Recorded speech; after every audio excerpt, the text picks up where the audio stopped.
This is the Wrestling for Life Network. This is another live stream tonight. We are once again here on a Thursday night for TNA Impact. There's a lot going down on the card. We got to talk about the big Danny Luna news. We got to talk about the big Ricky Sosa news. We got AJ Francis versus the hometown man. We got a TNA Knockouts World title match going down tonight. It's a lot going down. This is a stacked Impact. Let's get into it.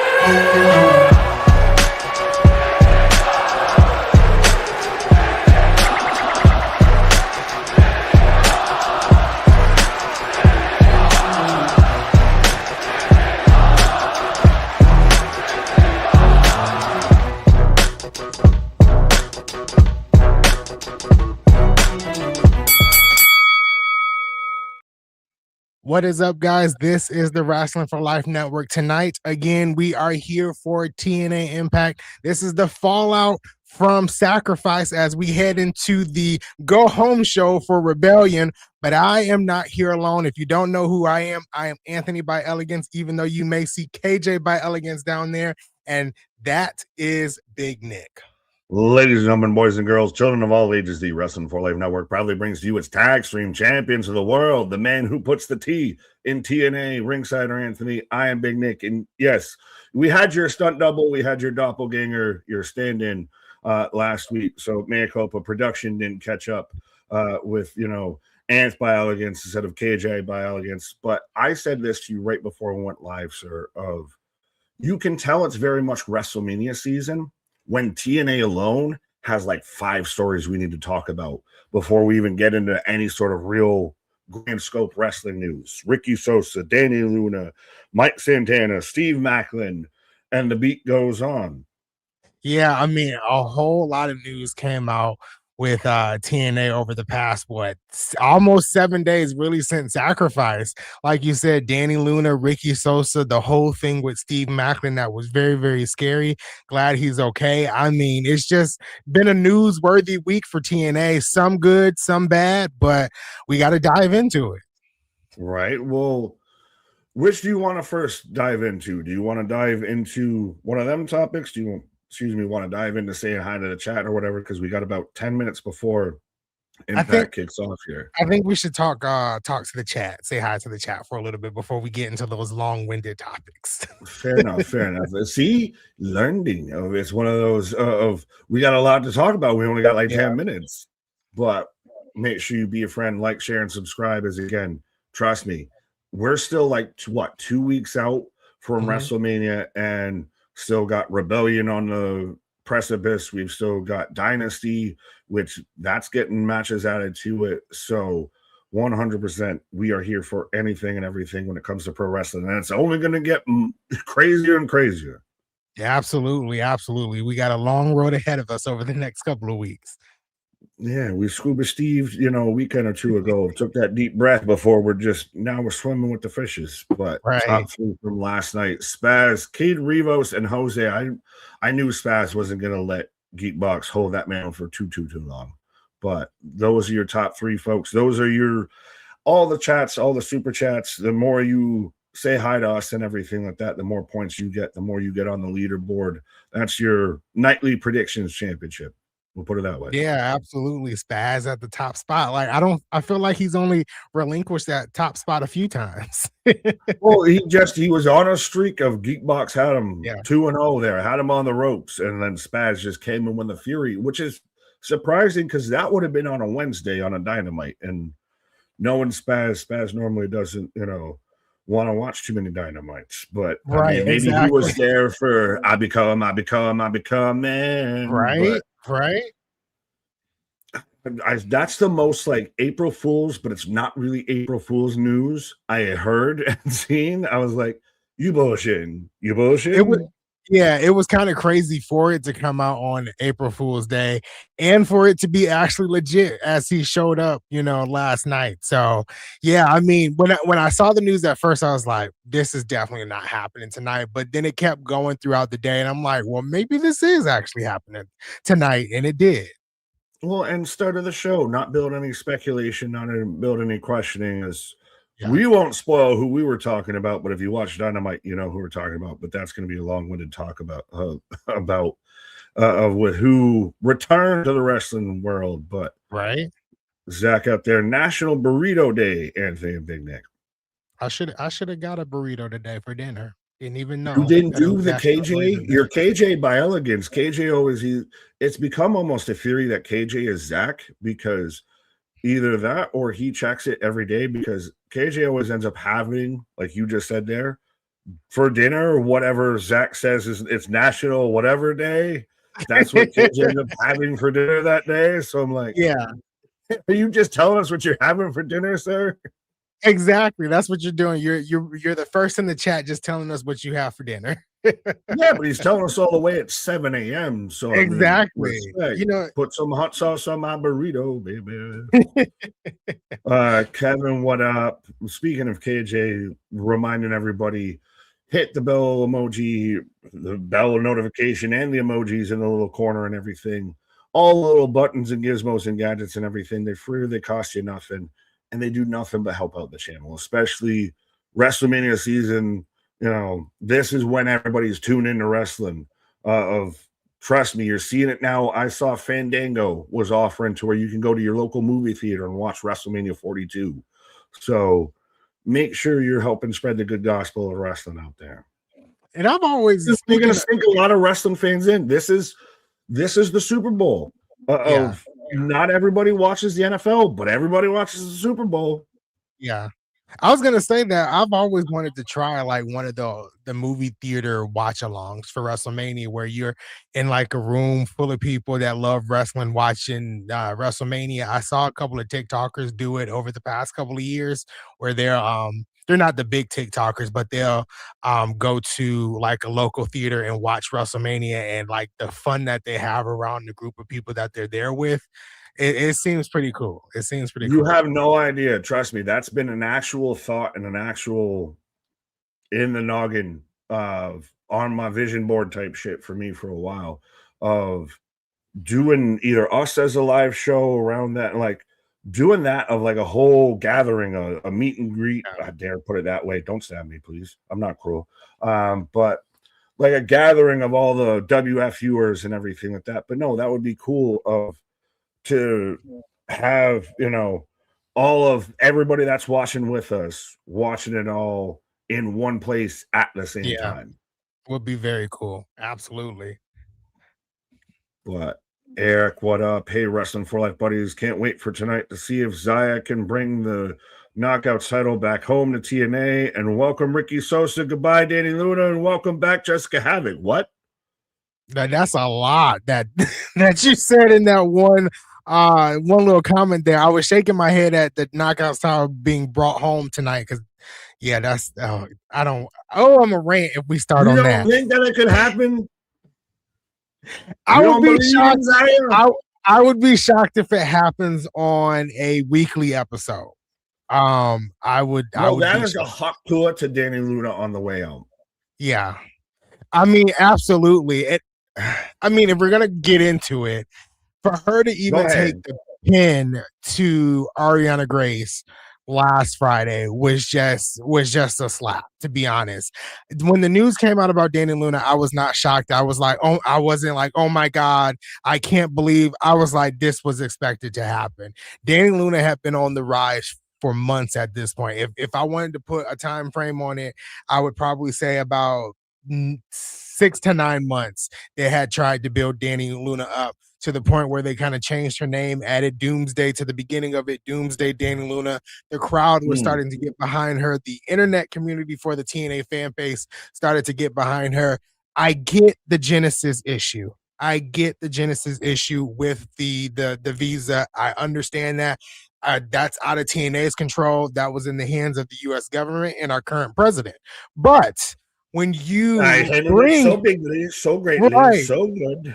But when you bring Danny Luna back, you brought her back at No Surrender. Completely understandable. But to have Lei Ying Lee drop the title that same night to Ariana Grace, when Lei Ying Lee could have just pinned Ariana Grace, retained the title, and we could have continued the feud with Danny Luna, it does not make sense to me. It was like, what are we doing?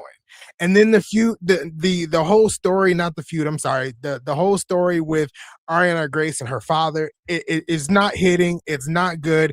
Granted, I will say the match that Ariana Grace had with Lei Ying Lee to win the title, that was a good match. And I did like the match that happened at Sacrifice this past Friday. I thought that was pretty good between the three of them. Now, she did have a match with Jody Threat in between there on the live episode of TNA Impact that I was there for. I did not like that match. But when it comes to the story around the Knockouts title, it has not been good.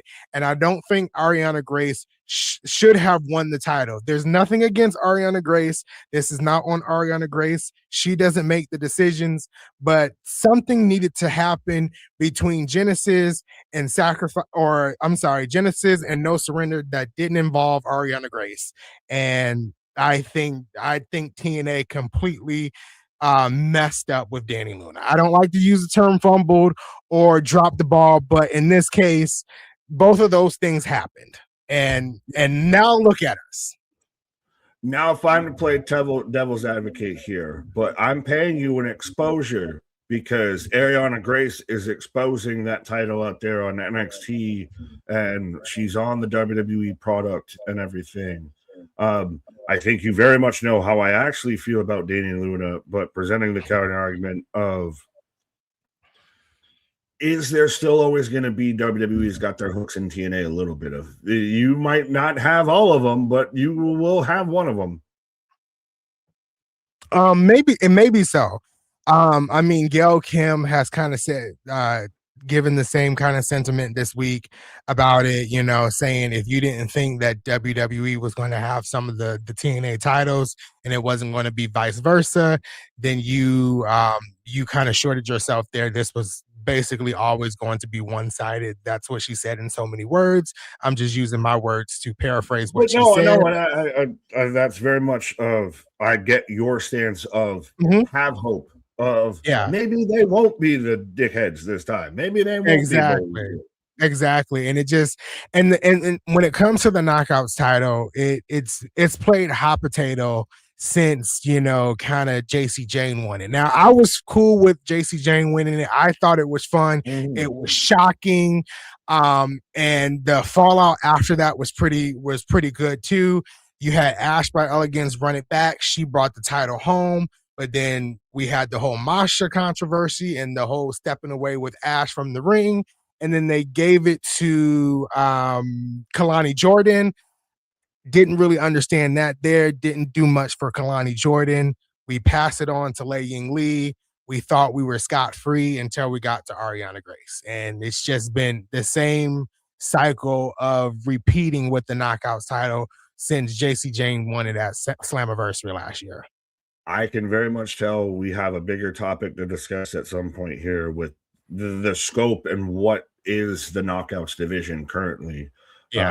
With all of that, because that feels still like a Danny Luna leaving is a big shakeup, I think, to that division. Like Jordan Grace, some people were expected to leave. Danny Luna wasn't one of them.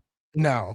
And seeing people online saying that Danny Luna wasn't a big loss to TNA, to the TNA Knockouts division. I don't know what universe they live in. I don't know if they're on Earth 1 or Earth 2 or whatever you want to call it, but that was a big loss to the Knockouts division. I do believe they were setting Danny Luna up. I don't want to say to be the next Jordan Grace, but they were setting Danny Luna up to eventually run that Knockouts division, and it didn't go that way. Fair enough, but I'm going to go this way, and I have the overhead shot of New Orleans, Louisiana, as we're kicking off with Impact. As I still got to try and say hi to a lot of names here. You're going to have to help me here, sir. Yes. James Paul, I see you. Michael, what up? Mega, I see you as well. Sean Reed, what's up? TNA has been entertaining lately, so let's go. And reminding everybody, Samoan Spike, that like button. Absolutely. Yeah, about the whole Macklin, he faked the injury. It isn't that severe. Why would you do that for that ending? The ending of Sacrifice needs to be discussed. But which it wasn't a fake injury. I don't know who's spreading that around, but Steve Macklin actually went to the hospital and cleared all tests. I don't think it was fate. If you looked at the video, and Boston kind of pointed it out to me, and I had to go back and watch, it looked like Steve Macklin had a seizure in the ring. So I don't think any of that was fake.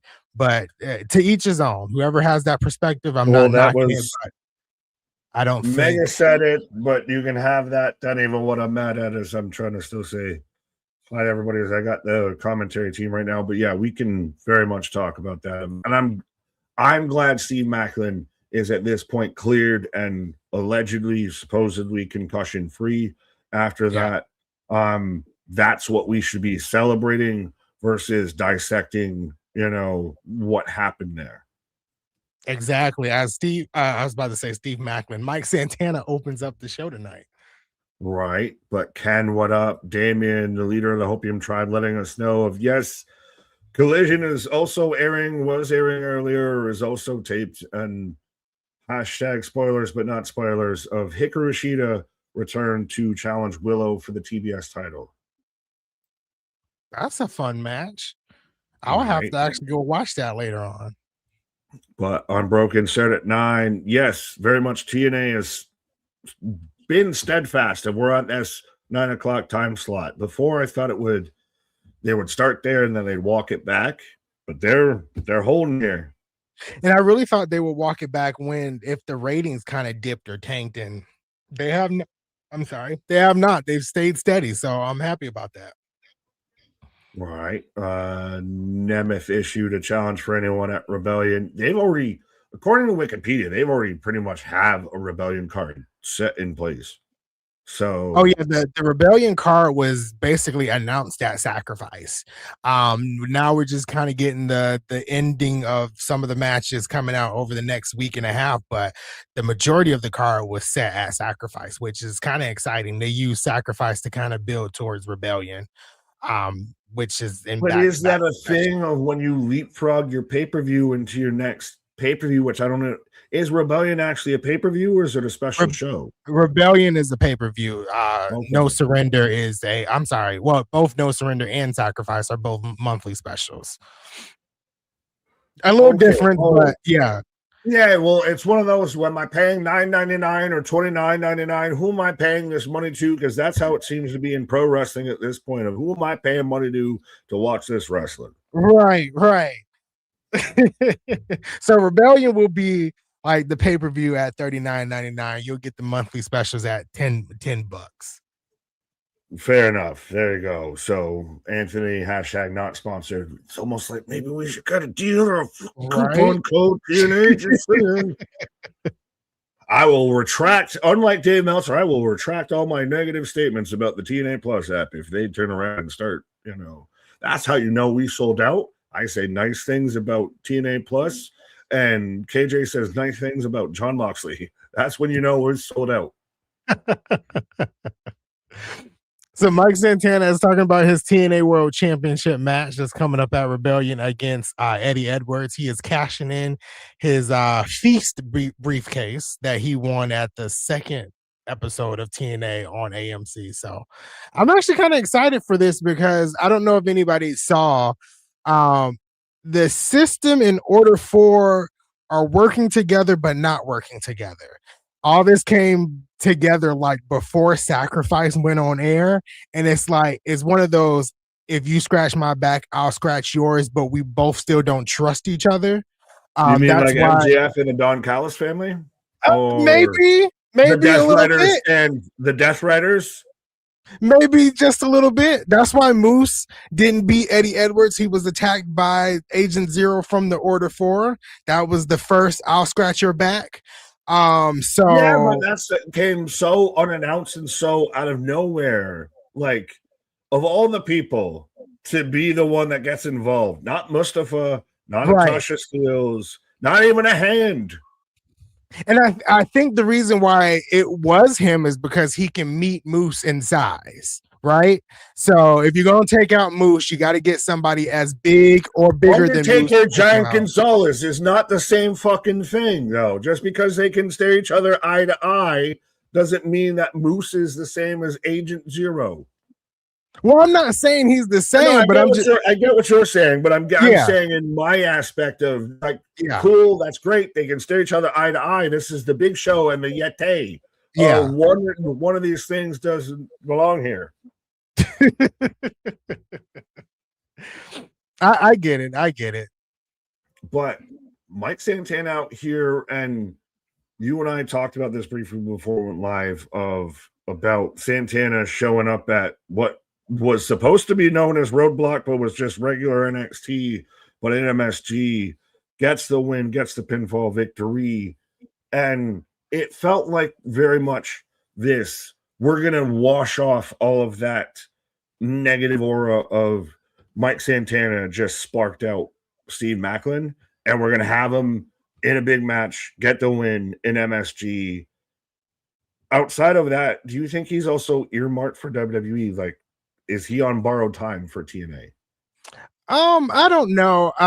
I think for me is I think the problem is when we get to a point where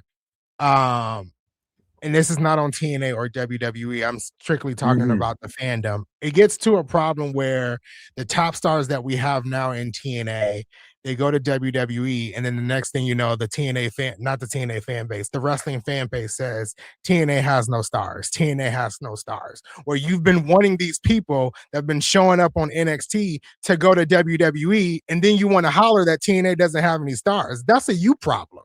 That's kind of how I feel. You know, if he wants more money, Mike Santana can do whatever he wants. He can go to WWE. I'll follow him there, but you know, I would love for him to stay with TNA, but we'll see. To the people that say TNA has no stars, just tell me you don't watch TNA and save me all the reading and all the responses back and forth. We can just get to the end of this conversation because, of you're telling me that Leon Slater, Mike Santana, Steve Macklin, Christ, Elias, formerly WWE, the Hardy Boys, AJ Francis is about to be one again. You just sniped Joe Hendry and Jordan Grace, and you're going to tell me Trick Williams isn't the Trick Williams, like you said. Trick Williams and Jordan Grace, you mentioned Jordan, or JC Jane, sorry, are not who they are if they don't have a run as TNA champion. So you're telling me two of the top people now on SmackDown and on NXT had a pretty solid run in TNA, but we don't do stars over here. We don't make stars over here. We don't know how to do that. What? Right. No, you ran it down as Order 4 comes out now. So we got the system, we got Order 4, we got Mike Santana. I hate Mustafa Ali's haircut, but I love me some Tasha Steelz. Tasha Steelz over there looking good. No, trust me.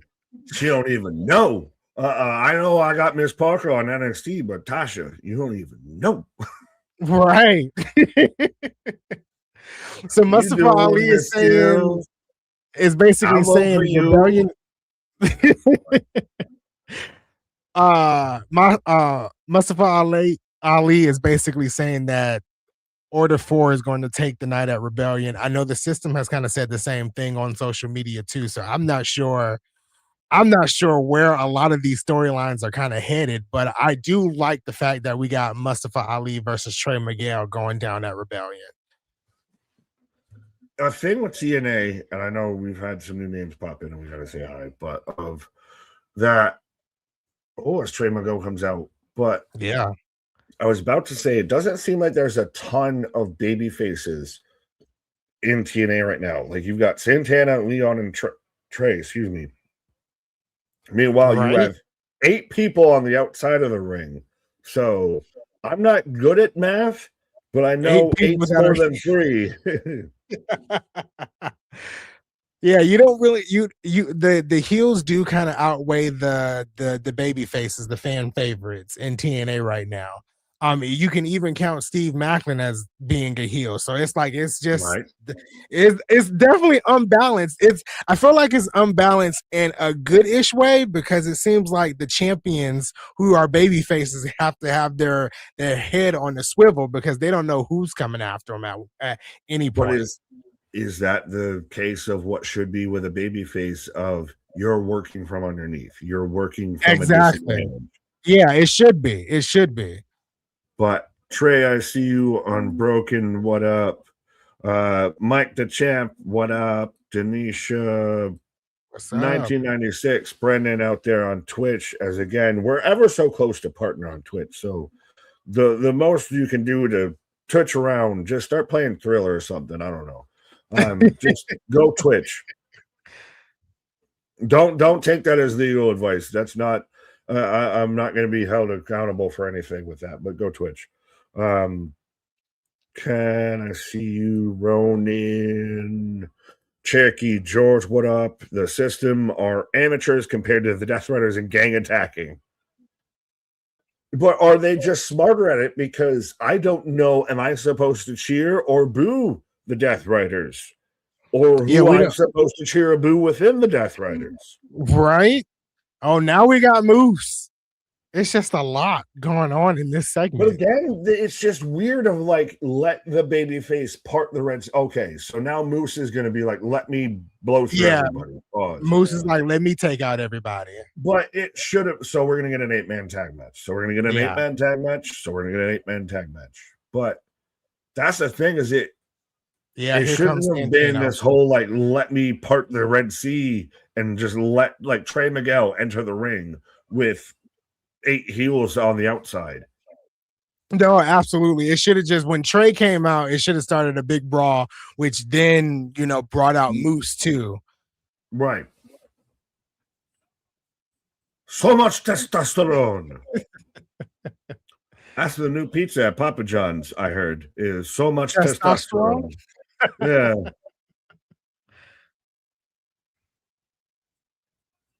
Edwards. Especially in Jachiro. I am surprised. I should have drafted Santino as a personality in our fantasy draft. Right. Because I just need this man to pop me every night, pause, with, Chanchina and Special Agent Chiro. Right. Edwards, like Ronald Steve McClane. Yeah. Like I said, I struggle at times to not call people Santino names like Ron Mastro. Right.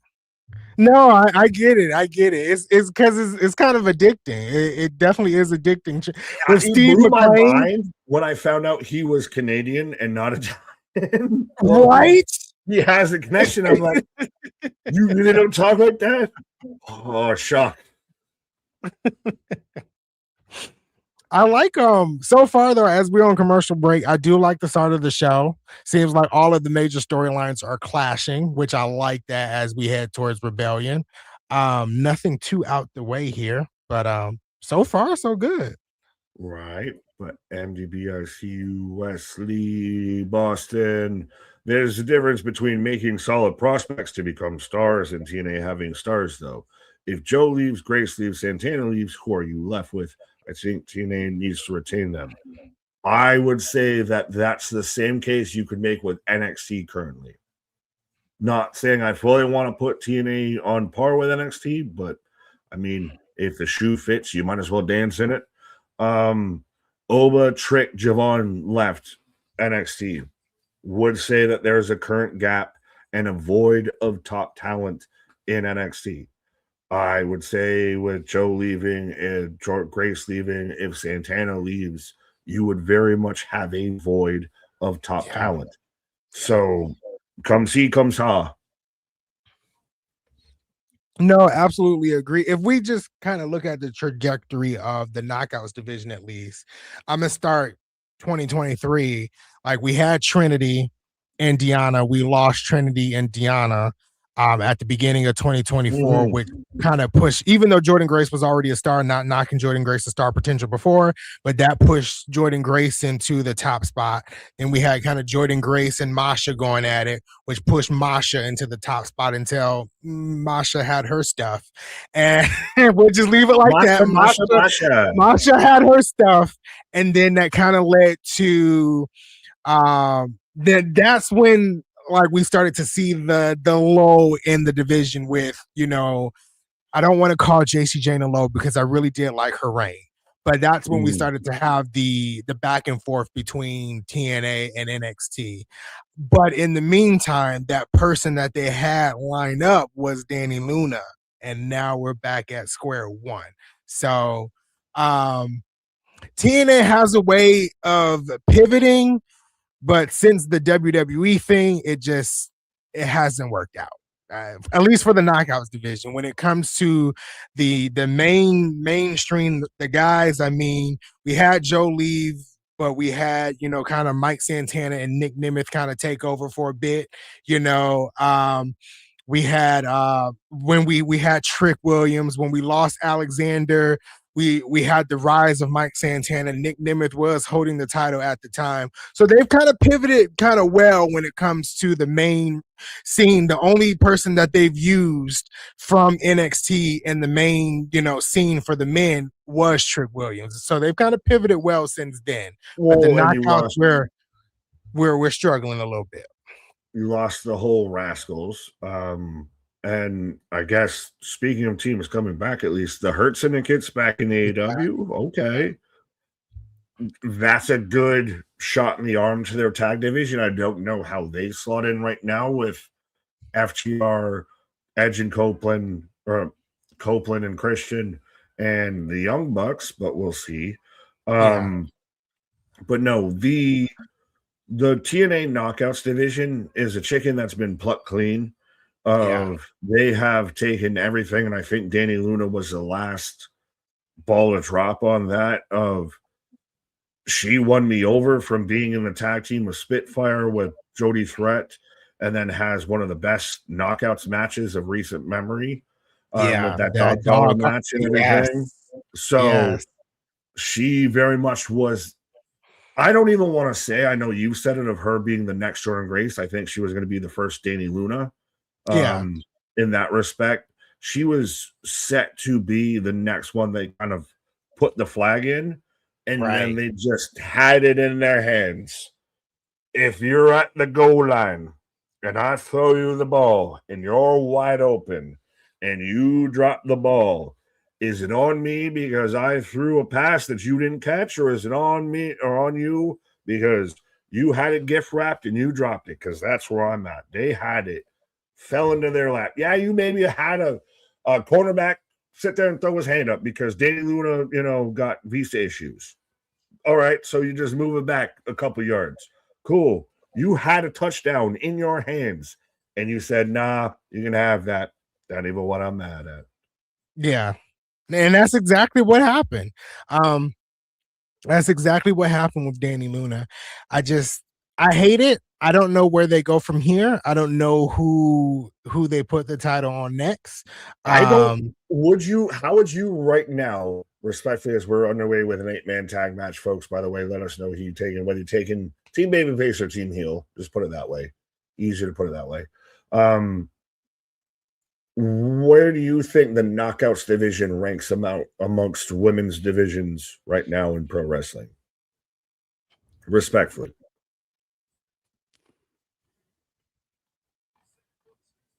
Maybe number 3. So I'm gonna separate WWE and NXT, which I do believe NXT may have the better women's division than the main roster.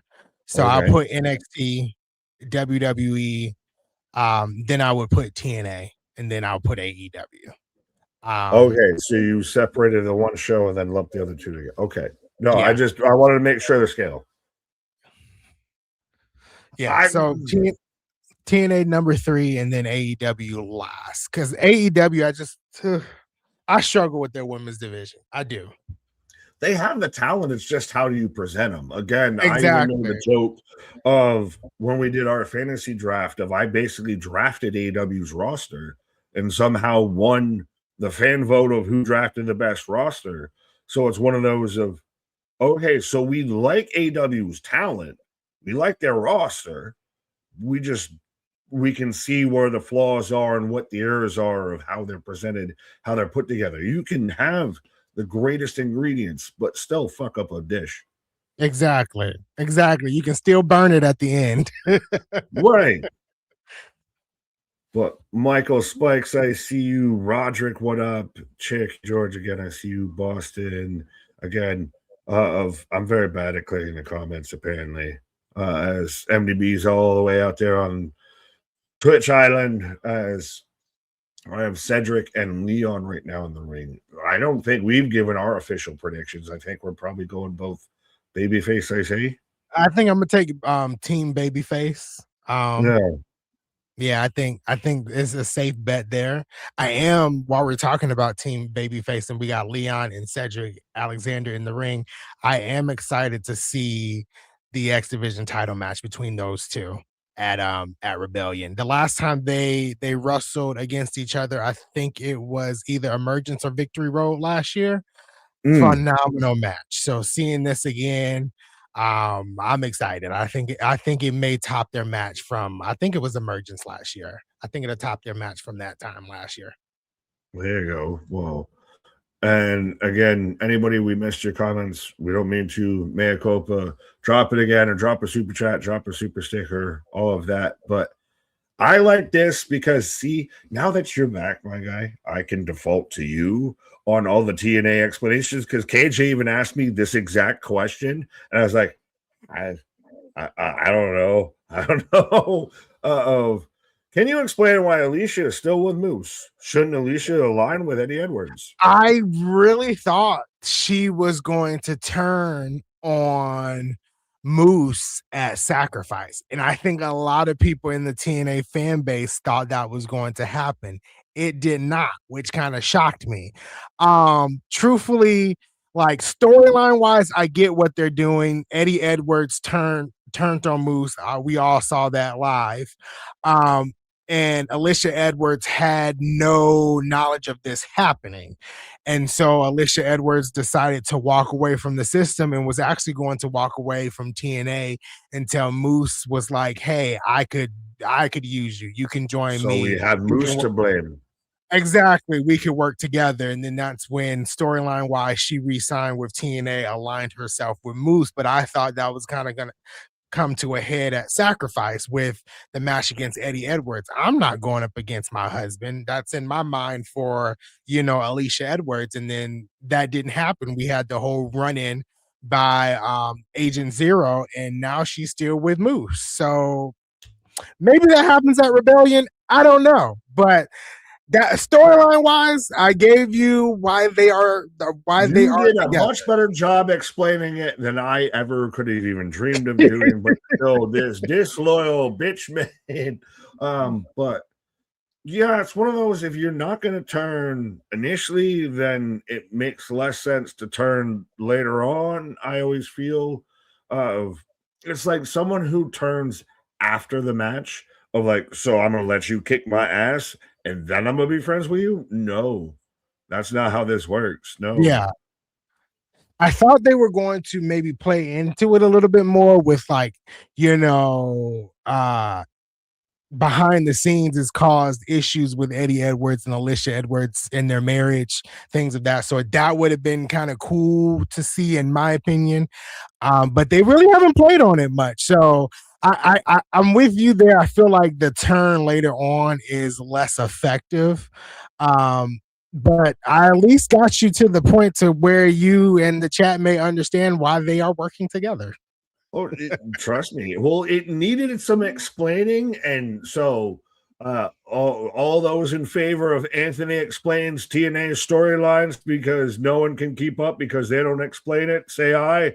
Yeah.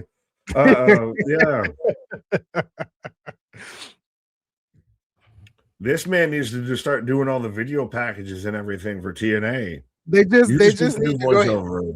They need to put me on the payroll. What? They need to put me on the payroll. Just go ahead and put me on payroll. Trust me, there will be signs, folks. Unlike other people that try and lie to you and say there won't be signs, when we end up on the payroll, there will be signs. Absolutely. Absolutely. Christ, we joked about thinking this man was on the payroll before and he wasn't on the payroll. Right? Especially when I had the headset. Yeah, all those times was going to be on the payroll, but wasn't on the payroll. Twitch Island laying down the law, knee pad society out there. Only 46 watching. Yeah, well, let's get them numbers up out here. I know it's late on a Thursday, and again, TNA Thursday late night. It's one of those. It's surprising. And how do you feel as I'm in commercial? Now you've got Collision kind of going toe to toe of is TNA shook? Ain't no such thing as halfway crooks. Truthfully, I do think, personal opinion, I do think Tony Khan is a little scared of TNA. That's why he's poaching all the TNA talent. But then some of the TNA talent that he's poaching are now on the injury reserve list, like Josh Alexander and oh man, I had his name at the tip of my tongue and then I lost it. Big guy, huge guy. Wardlow. Nope. Oh man, Buddy what is his name? Jake something. Yeah. Jake something is on the injury list. And then we're not obviously not doing anything with Deonna Purrazzo. To me, the only people that are given TV time right now is Speedball, which like he cut a massively, I liked it, massively good promo this past week on Dynamite. But you only see him, and then you see the Rascals sometimes. I guess they're on tonight. The inspiration came, and they kind of went. They went to Ring of Honor. Exactly. They went to Ring of Honor. You know, I have a theory that the inspiration left TNA because they couldn't deal with the Elegance brand. That's just my own theory. There's no substance behind it, but you know, yeah, it's just like I feel like Tony Khan, getting back to your original question, I do feel like Tony Khan has a little fear for TNA. I do think that. There you go. Well, Unbroken letting us know he doesn't YTube, I'm assuming YouTube or YouTuber games. Well, I think Mr. Beast is the only one trying to do YouTuber games. I don't know about us, but yeah. It's so weird because you never hear NXT crowd quiet like you hear TNA or AW because NXT crowd is 100% down with their wrestling. Well, this also might be an entire show that they taped after the pay-per-view. You were even there to where they turned around and taped 2 shows back to back, and you were even interested of, hey, how's this going to go live? Because in the building, it went very different because it's that lovely back-to-back taped thing is a blessing and a curse with them. Yeah, it's a blessing and a curse. And when it, like, at least from my experience with the quietness, that had been a little bit of talk on social media over the past couple of weeks, where even Gail Kim chimed in because of the quietness between some of the knockouts matches. Both of the knockouts matches that were filmed, both that were shown on TV, were filmed close to almost 11 o'clock, 11 p.m.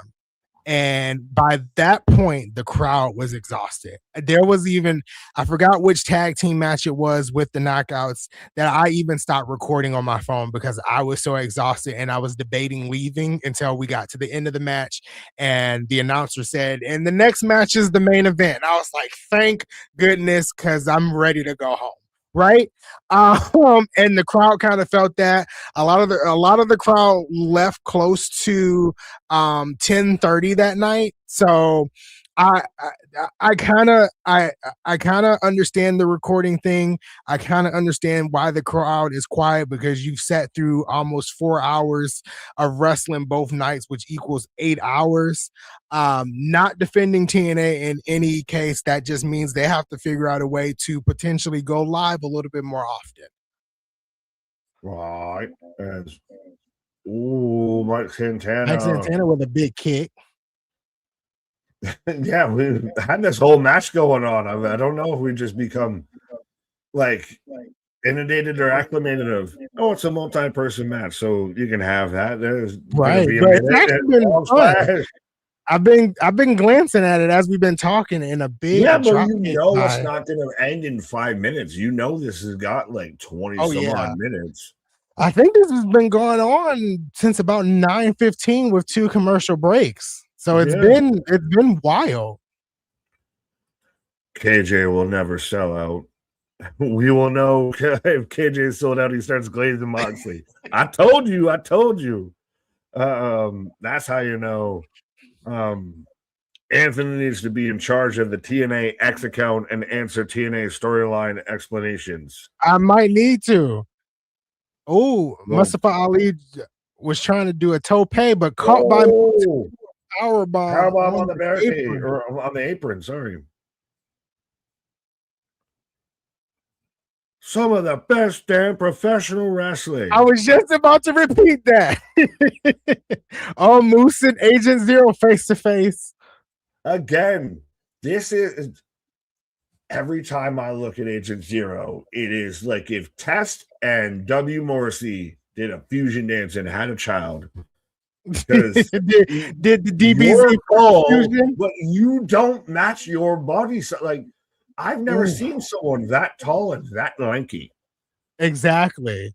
And then the things that he's doing, he just did a tope, I believe, outside of the ring. I think we missed it, but Moose and Agent Zero to the top for a big superplex. And then Mustafa Ali setting up for the 450.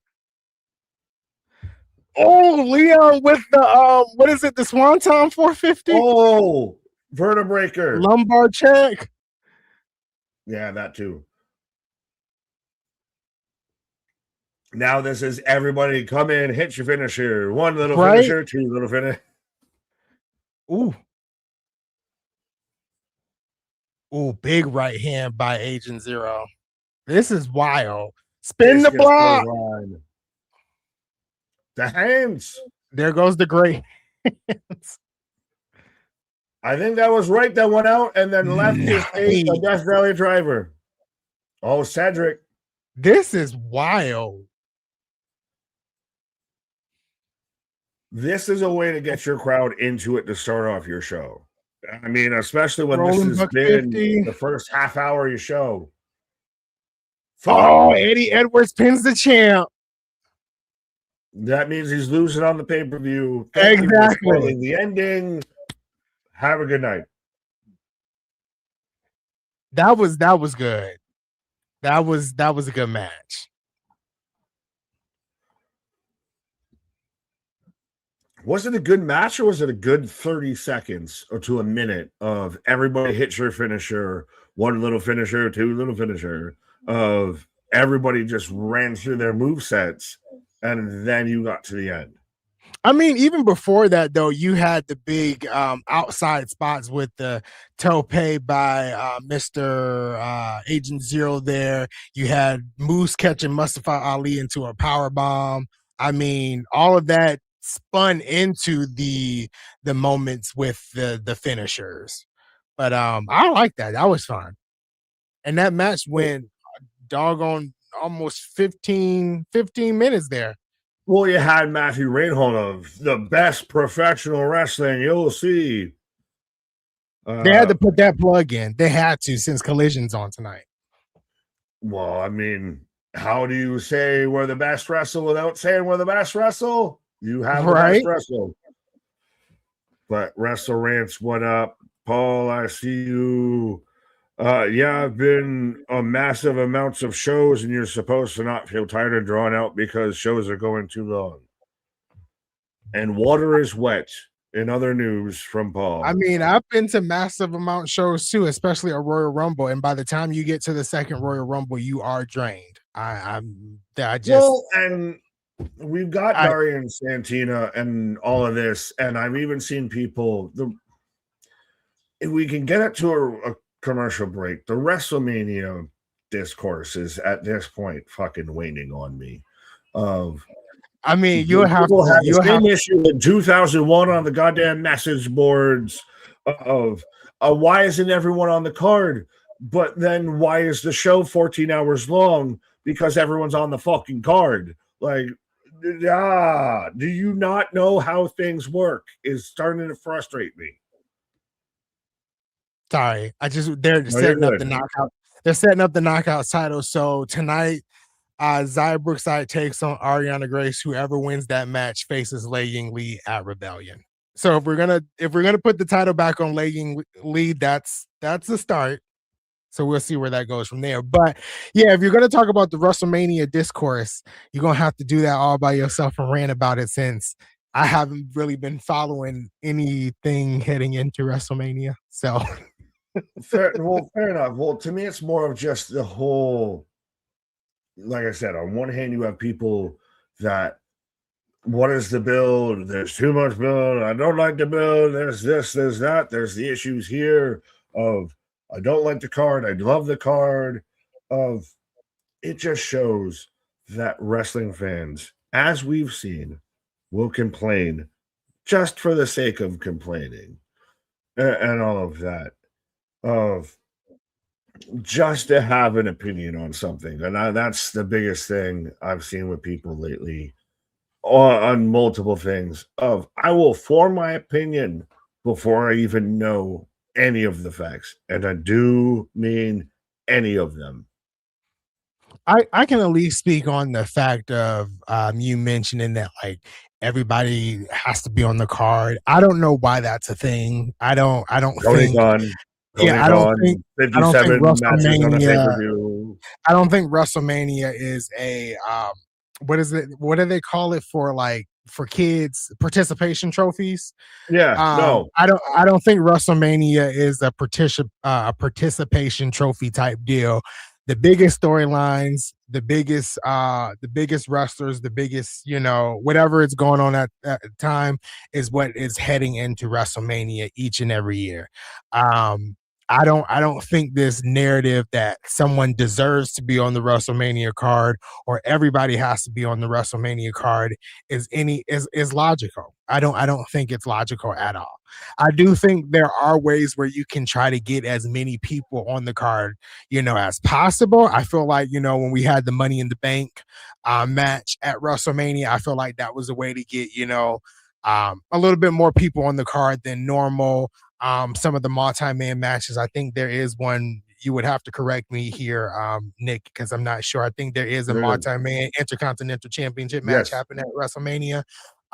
So I think there are ways to get more people on the card, but everybody being on the card, I don't think that's not, first of all, it's not logical, it's not possible, and this is not a participation trophy type deal when it comes to WrestleMania. It is just so much of a walking hypocrisy. Yeah. Listen, I don't need Josh Allen and the Buffalo Bills to sit there and have an exhibition game with, I don't know, the Chicago Bears or whatever before the Super Bowl, just so we can get everyone on the Super Bowl card type of shit. There's a reason it's the big show, because it's the big show, and why it was such an issue when Bailey and Sami Zayn and XYZ in the past and everything had missed the card is because you don't have everyone on that card. And even beyond that, I don't want a 14-hour pay-per-view, but I want everybody on the card. The WWE Pro Wrestling does too many multi-person matches. Tony Khan loves 8-man tag matches. We just had an 8-man tag match. Yeah. You look at the WrestleMania card, singles match, singles match, singles match, singles match, singles match, built a feud, built a feud, built a feud, built a feud. It's okay to just say you don't watch the weekly show, but to sit there and lie that they haven't built, not saying you, but I'm saying just more people in general that act like this is, some hellscape that they just got dropped into. This has actually been a pretty solid built card. I mean, dare I say, Brock versus Oba is the biggest feud, the biggest story going into WrestleMania. So this has been built. Is it WrestleMania 40?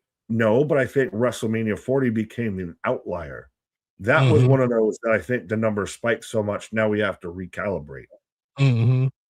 And I like the idea of, like, I'm a big fan of singles matches. I mean, I think even when I buy the WWE 2K games, not sponsored, but this game might be the best one they've had in a long time.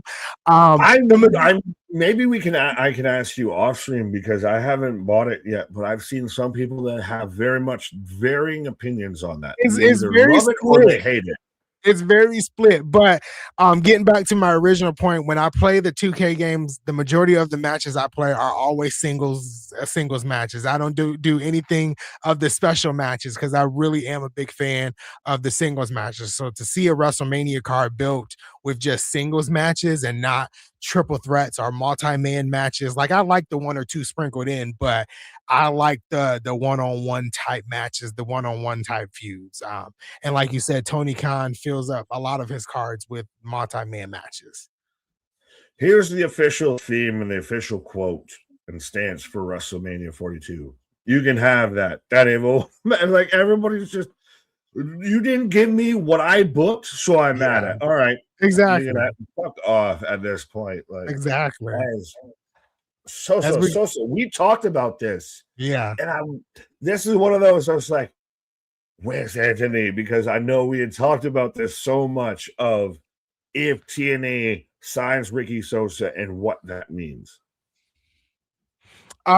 Yeah, exactly. If they didn't sign him, and I'm sorry, I got sidetracked because MDB's comment down here kind of threw me when he said Anthony's favorite show is Living Single and then Matches. Because we're living single. But yeah, I didn't think they were going to pull the trigger on Ricky Sosa. I was like, he's not going to sign with TNA.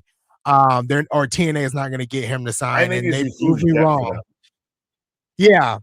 I think if they didn't sign him, it wasn't going to benefit TNA at all.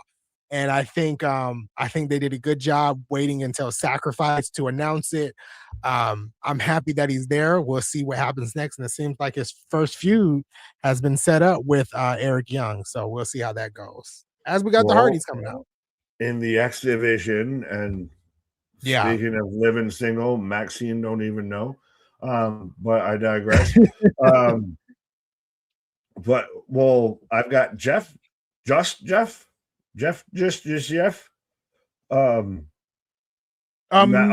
Matt came out. Yeah, Matt came out as well. Yeah.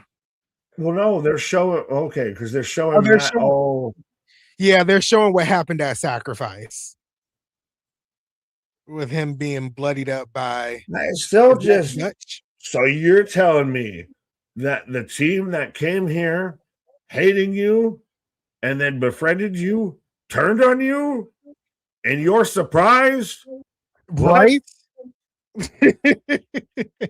Stupid is as stupid does, my mama always used to say.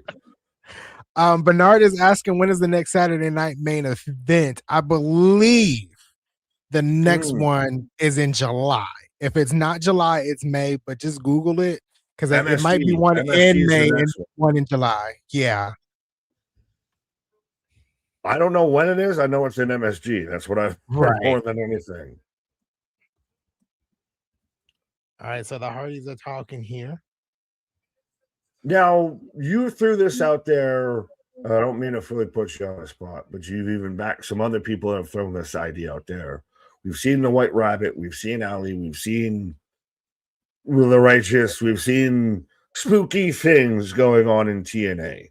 Mm-hmm. You've thrown out the name. You stole him from me in the fantasy draft of Karrion Kross. Do you actually believe he's going to show up, or are you just saying this all the fuck with me? No, I didn't really throw the idea out there. I agree with somebody who made a video about it because I didn't know about Karrion Kross's or Killer Kross's time as the White Rabbit in was it Lucha Underground? I've never watched Lucha Underground. So I didn't know much, but I did do some quick research after I watched that video. I was like, kind of lines up. I'm going to agree with him there. I think I just want Killer Kross or Karrion Kross, whatever you want to call him, to show up at TNA to give us some star power, some names there, and align himself with the Righteous. But I know he is the current MLW champion at this point, so I'm not sure if that's even an option for him. But we'll see. I guess we'll see. It'd be interesting. Well, I mean, I've pitched the Righteous and Karrion Kross together for so long. Of Jose, if you're out there, take a drink just on that principle. But also, Lady Frost quickly became a free agent and then quickly snatched up by MLW. Maybe should have been somebody that TNA, Try to throw an offer towards. Could have been somebody they threw an offer towards. I know she was in TNA for a little bit back in 2022. She didn't last long. I don't know what happened there. But that could have been someone they could have snatched up and added to the Knockouts division. Fair enough. Well, I'm going to segue this way, even though I don't want to segue this way. But speaking of snatched up, I'm going to go get snatched up as I got the righteous snapping fingers out here. I got to soak this moment in. Pause on everything I just said. All right. So Nick is going to leave me here. As we continue with TNA, the righteous are on the screen now. I'm going to turn this up in my ear just a little bit to hear what they have to say. They're talking about betrayal at this point. And then I'm going to get to the chat and click on some of you guys' comments and talk about some things. So the righteous are saying we didn't take anything from you. We just removed what's in the way. They said love requires sacrifice. The righteous doesn't cling to the lies, but they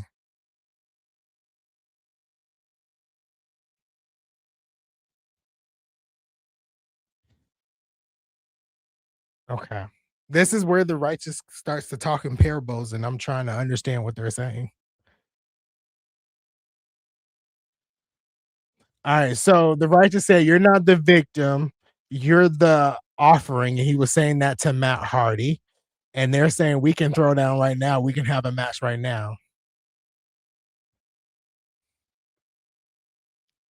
I feel like I know it's been confusing between the Hardys and the righteous, but I do feel like right now with this promo, we're kind of resetting things. I don't know why we had to reset it when it was right there at Genesis, but at least they're trying to fix it at this point. So it's kind of interesting to see where we go with this. So you got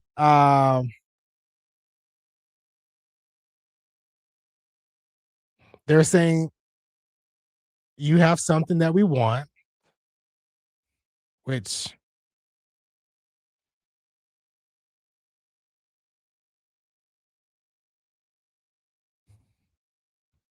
Boston is saying here that the righteous doesn't. I think you mean does a great job. I'm hoping that's what you mean with making themselves look like believable hippie cult leaders. They definitely give off cult leader vibes. I can't think of the guy in South America that had a very big cult there for a long time before. I don't want to get into the story because that was sad, but yes, they give off that vibe. So Jonestown is who you were thinking of. I think that's who it was. Yes, Jonestown. That's it. Jonestown. That's who I was thinking of. So I think they're asking for a title match. We already have one set at Rebellion, though. We have the System taking on the Hardys for the tag team titles.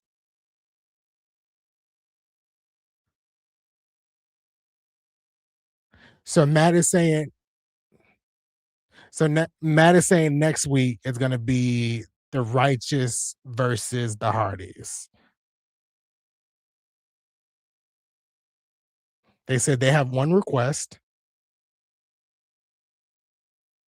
And this match must be done Hardy style. So it's an extreme tight match next week.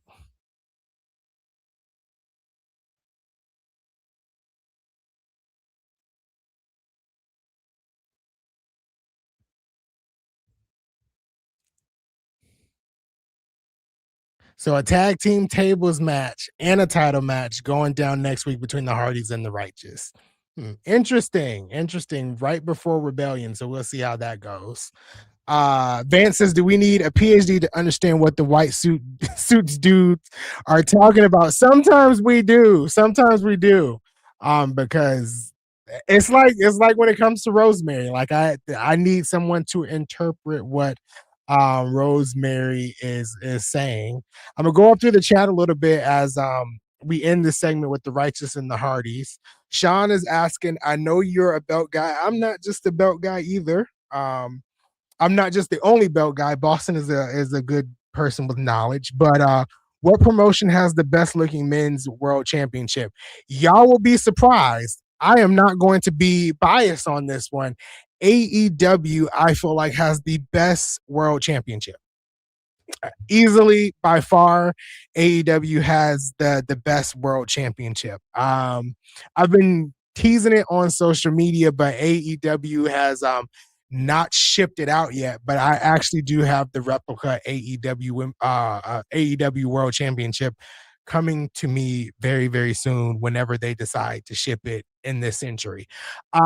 So I do think AEW has the best world championship between the three main companies. And I'm not obviously you thought I would probably say TNA, but yeah, it's definitely not TNA. I feel like TNA might be second, but AEW has the best looking title. Bernard says Cross would do great in TNA. He will instantly be their top star besides maybe Santana. Equally agree. I do know there were some issues, and I don't know the whole thing with Cross and Impact at that time that involved Don Callis. I don't know if that's a holdup with bringing them into TNA, as TNA is actually on commercial here, but I would love Cross to show up to TNA. Michael says, so what was the point in them protecting the Hardys if they just I don't know, Michael. I don't know, Michael. I feel like TNA with this felt like maybe it wasn't working in their initial direction of this story. And I feel like this is a way of them pivoting to something else. Because I truly don't understand why they were against the Hardys at first when they joined in, and then they joined the Hardys, and then now they, betrayed the Hardys and turned on them again. I don't understand it. Those are one of those things where I don't know if TNA felt like this wasn't going anywhere, but I can say out of tonight's promo between those two teams, this might be the best interaction they have had since all of this started with them back in I think it was Rebellion when all this not Rebellion, I'm sorry, Final Resolution maybe when all this started. This was the best interaction between there. Frankie down here saying Anthony rocking the crisscross braids. You're going to have to tell me who crisscross is. The name sounds familiar, but I have no clue because I just don't know nothing that happens in this world. So Ronan says next week Hardy's versus the Righteous Hardy Styles, which is a tables match. Yes, excited for that. Still trying to understand why this is happening right before Rebellion. It'll probably be a great match regardless. They are defending the titles, the Hardys at Rebellion, so it could be the Righteous versus the System, but that'll be two heel teams going at it at Rebellion. I don't see the Righteous winning, and I feel like the Righteous needs a win here. This is like the confusing thing that TNA does. So being of confusing things that people might do and everything, but yeah, I had to cut my break short there for half a second. If you don't know, crisscross hip hop will make it jump, crisscross will make you jump. You don't know it's wiggity wiggity whack. Oh my lord.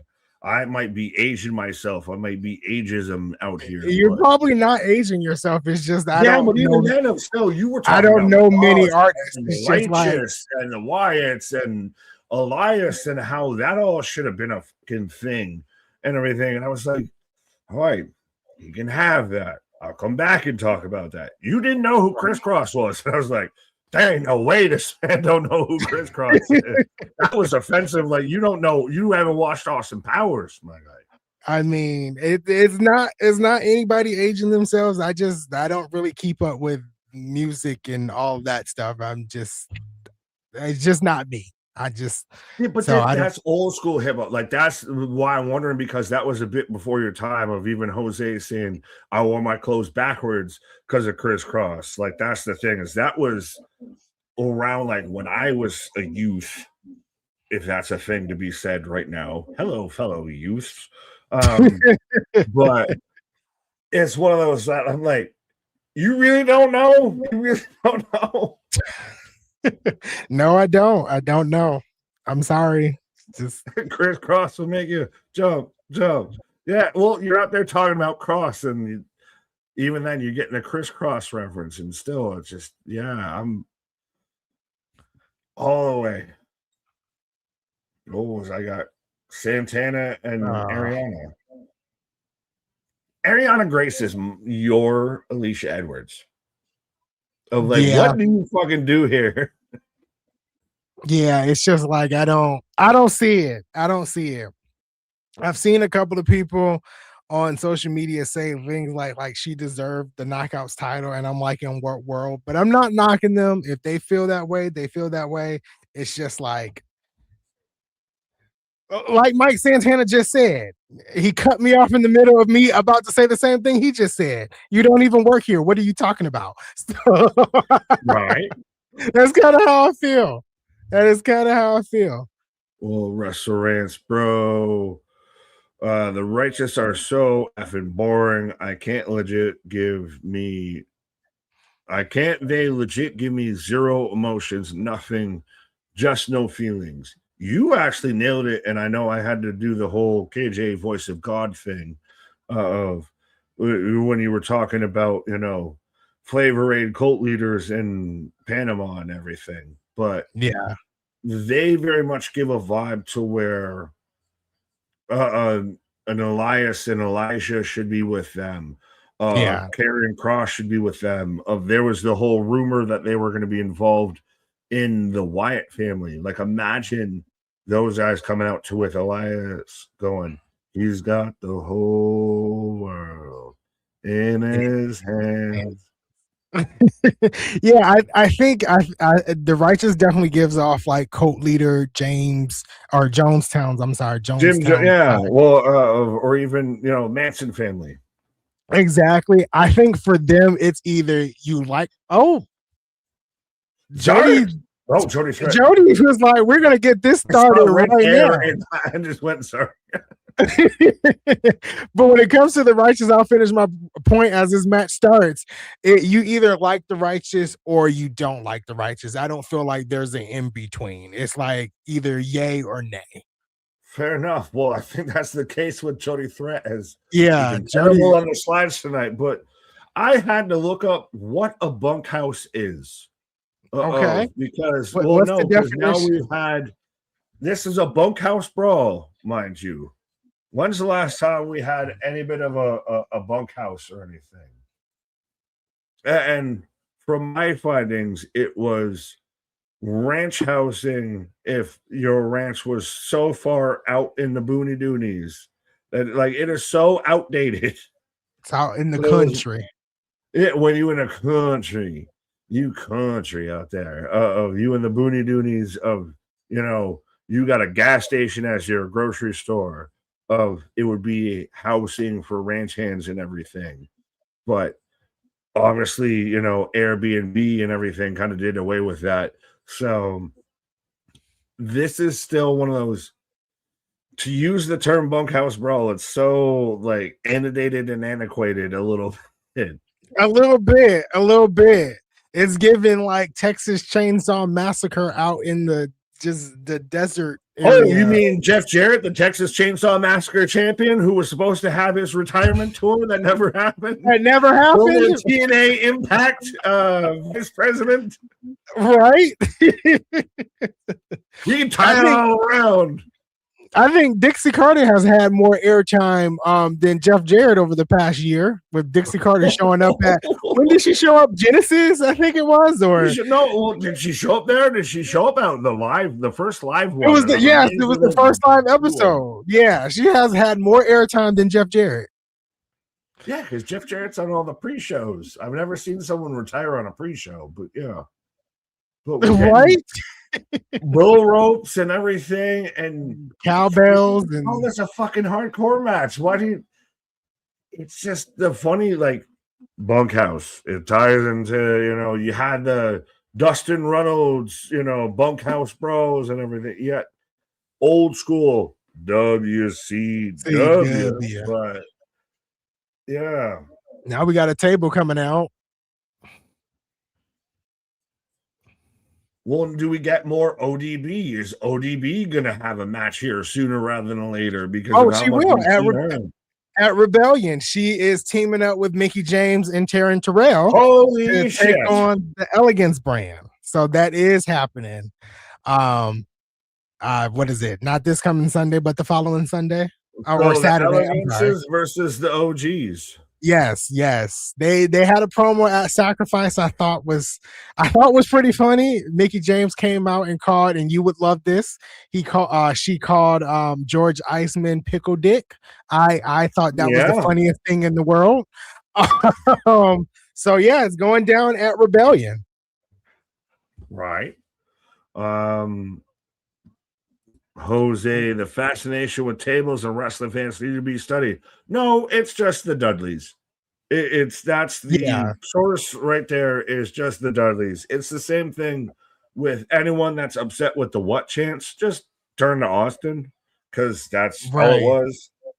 Your name is Hugh Morris. What? Is that funny? I don't get the disdainment for the what chance. I feel like that's something stupid to be mad at. I don't get wrestling fans incarnate. Yeah, something stupid to be mad at.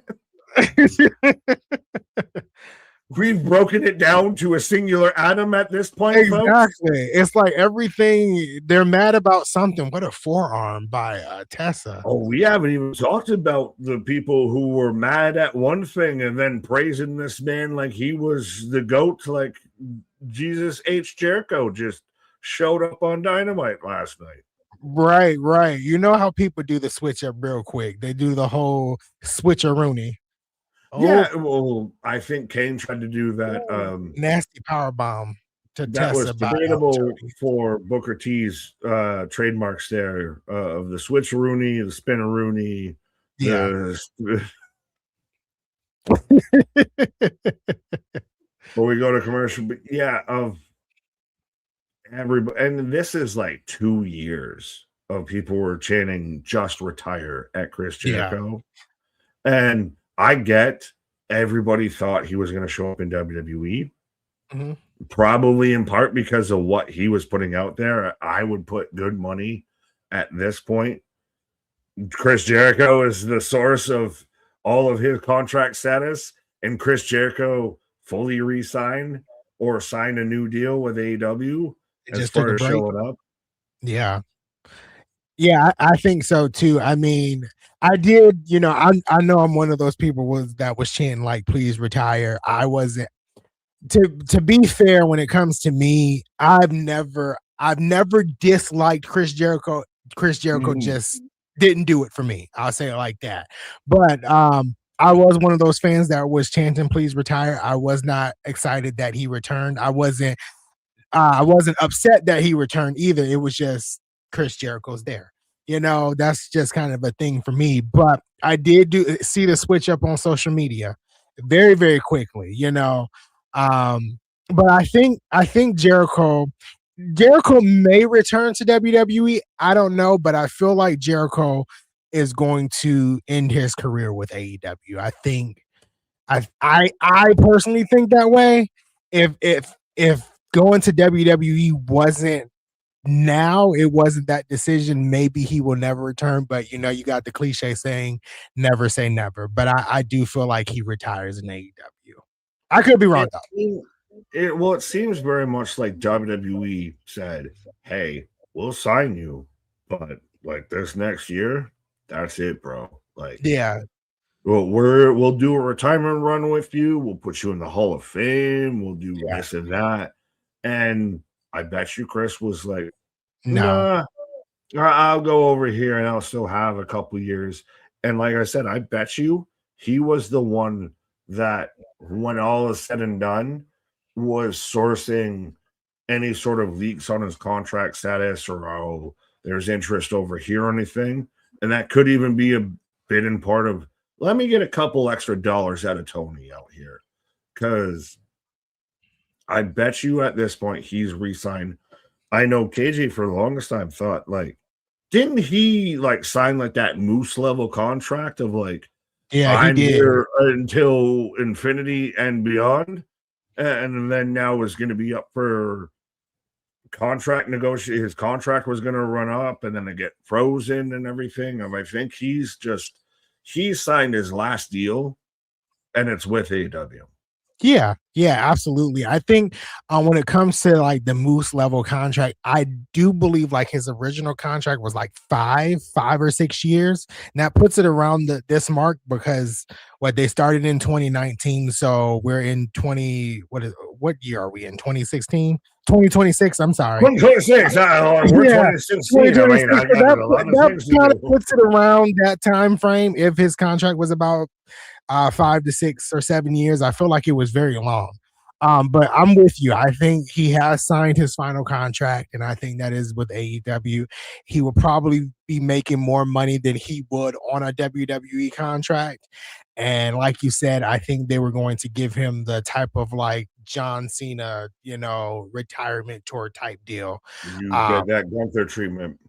Exactly. And then that would have been it. And like you said, Chris Jericho was like, nah, that ain't for me. I'm just going back over here where I can probably squeeze about 3 more years out on a limited type schedule and end it on my own terms. Yeah, because I mean, he did take almost a year off. Yeah. But I don't know if that's injury or anything or the point to where it would be your contract's frozen, a la a Ray Fenix, what have you. So he might just be master manipulator. I don't even know if Chris Jericho was actually injured. I do know he went on tour with he went on the Fuzzy tour and everything. Yeah. That's why I'm wondering if it was one of those of like, hey, WWE's willing to offer me this, that, and the third to show up at the Royal Rumble. Hey, Tony, what you got? Exactly. As TNA is back, Jody Threat in control of this match at this point, but TNA is back from commercial. Right. So halfway through, it's 10:08. Got what, like roughly 45, 50-ish minutes back left on here. How are we feeling so far? We had the 8-man tag match.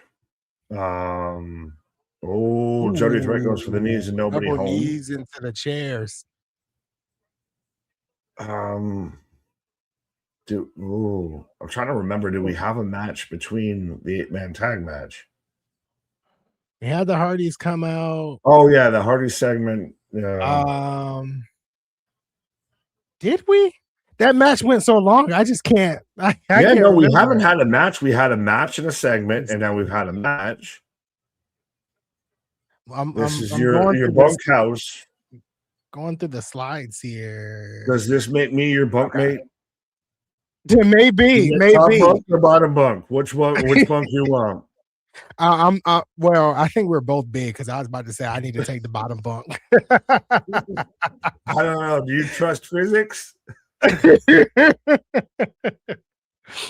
So I do think I'm scrolling through the matches here. I do think this is the second match. That first match went a long time, and then we had the Hardy segment that went pretty long. And now we got this match, which they're giving them some time, which I'm not shocked, but they are giving them some time. But it tells you that the next little bits we're gonna rant through, like AJ versus Hometown Man, 5 minutes. Some of this stuff we're about to just rapid fire through. Yeah, and we still got the Knockouts title match too. That's the main event. That tells you that unless that's like your main event, it is the main event. Yeah. Okay. Yeah. Maybe you get something like, what the fuck is this? Got the chair in the corner where she's on the top rope, and then Jody Threat just choking her with it. That was a lot. Yeah. Jody Threat has had it. I thought the lynch mob was a game, but yeah. Actually, I'm glad that this got brought up. Because I know you had even sent this in our group chat of Frankie mentioning, I thought Willie Mack was signed with JCW. So, yeah, Willie Mack's been the hot topic of the wrestling world for about a day or so. Yeah, I didn't as I tried to keep an eye on this match, but I thought Willie Mack wasn't even wrestling anymore. I thought after he left Oh no. TNA, I thought that was it. So when I saw the news that was like he's on a per appearance deal and is about to be homeless because he hasn't been booked to wrestle, I was like, I thought you retired, because I had been looking for it where he was. He's on And JCW. That's why I'm like with yeah, Frankie. I'm like, I've been watching him on JCW. I mean, it's sad to hear where he is right now, but going to the fact that he needs to Tony Khan needs to book these talents or release them so they can go somewhere to get paid. Well, and I didn't even know Ooh, he was still or had been recently under an AEW deal because yeah, that was a lot of people that were thrown out of he was under an AEW deal, he wasn't under an AEW deal. Some people try to throw out that he turned it down, and even he said and he responded didn't back to turn it them down. like Yeah, individually, like when did that happen? right. He was Um, like, yeah, when did that happen? Oh shoot, Jody Threat is being choked out with a belt. She's carrying Tessa though. and that suitcase is still right there. She's gonna hit an Is she F5. going for an Oh, F5? F5. Yeah. Oh, Oh, but you would say Tessa that F5 is still just at no sell it and just still be no grabbing sells it on. and drags her over the apron with the belt. Like you just no sold Brock Lesnar's F5. What are you Exactly. doing? They're ringing the bell. Jody is out. Oh. Jody is out. And it's still with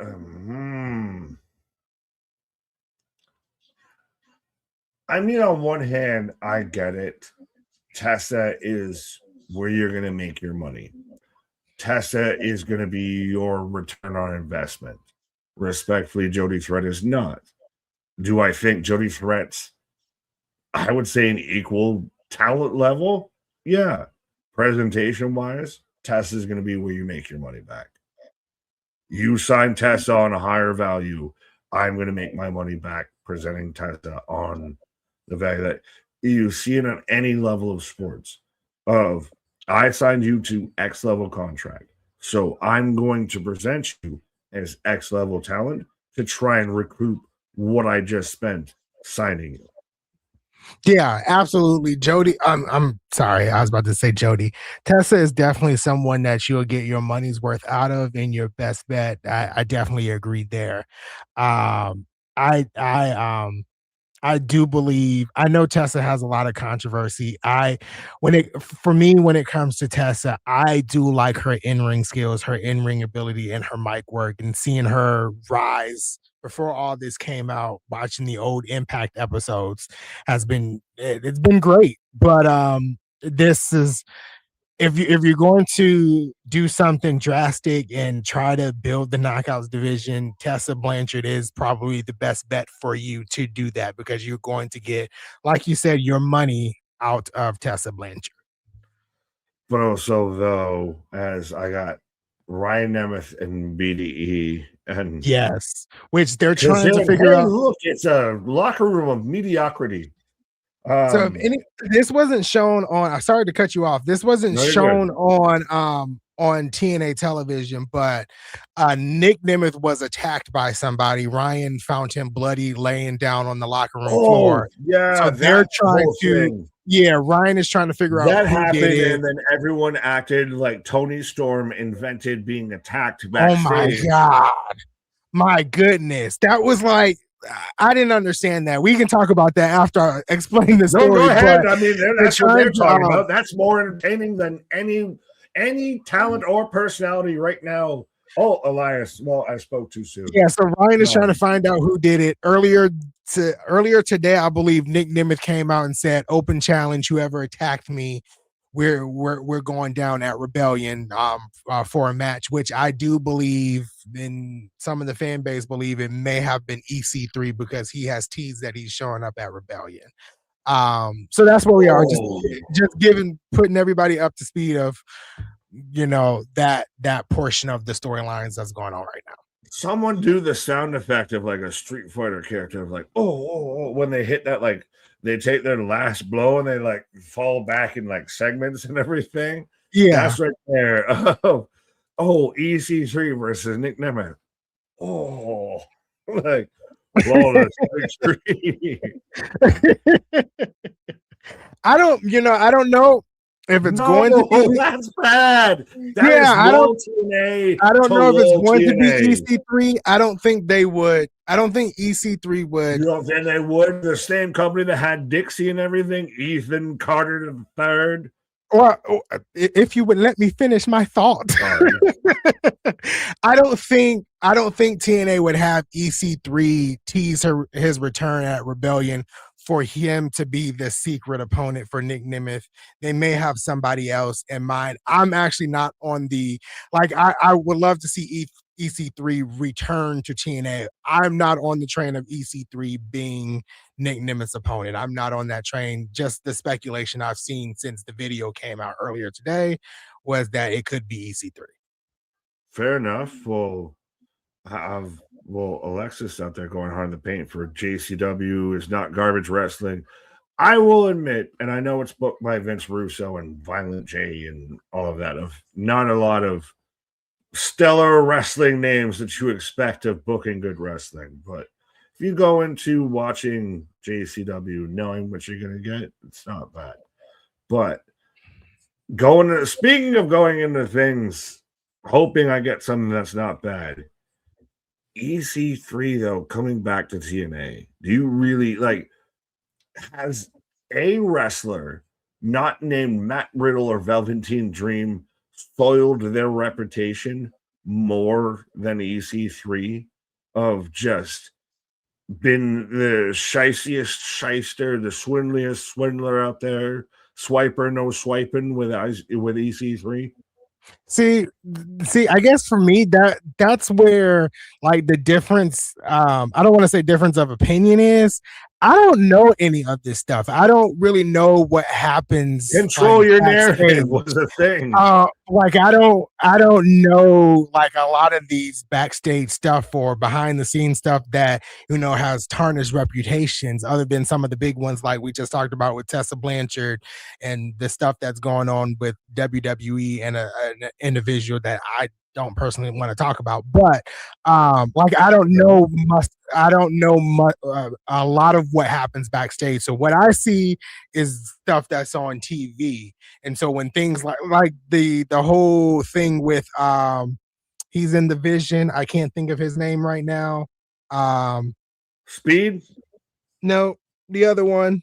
Blonde hair, tall. Logan Paul. Yes, Logan Paul. Like the stuff with Logan Paul, I recently, like when I say recently, I'm talking about within the past 2 to 3 months, found out what happened some years ago with him. I just don't know this stuff. And that's, I don't know what you call it. I don't know if it's willful ignorance or I just don't know what be going on in the wrestling world outside of what I see on TV. So a lot of this stuff is just news to me. So no, if you want to enlighten me to what happened. Sorry. Go ahead. No, you go ahead. I'm sorry. I interrupted you. No, I was going to say, I genuinely appreciate that because that's your, how can I put this politely?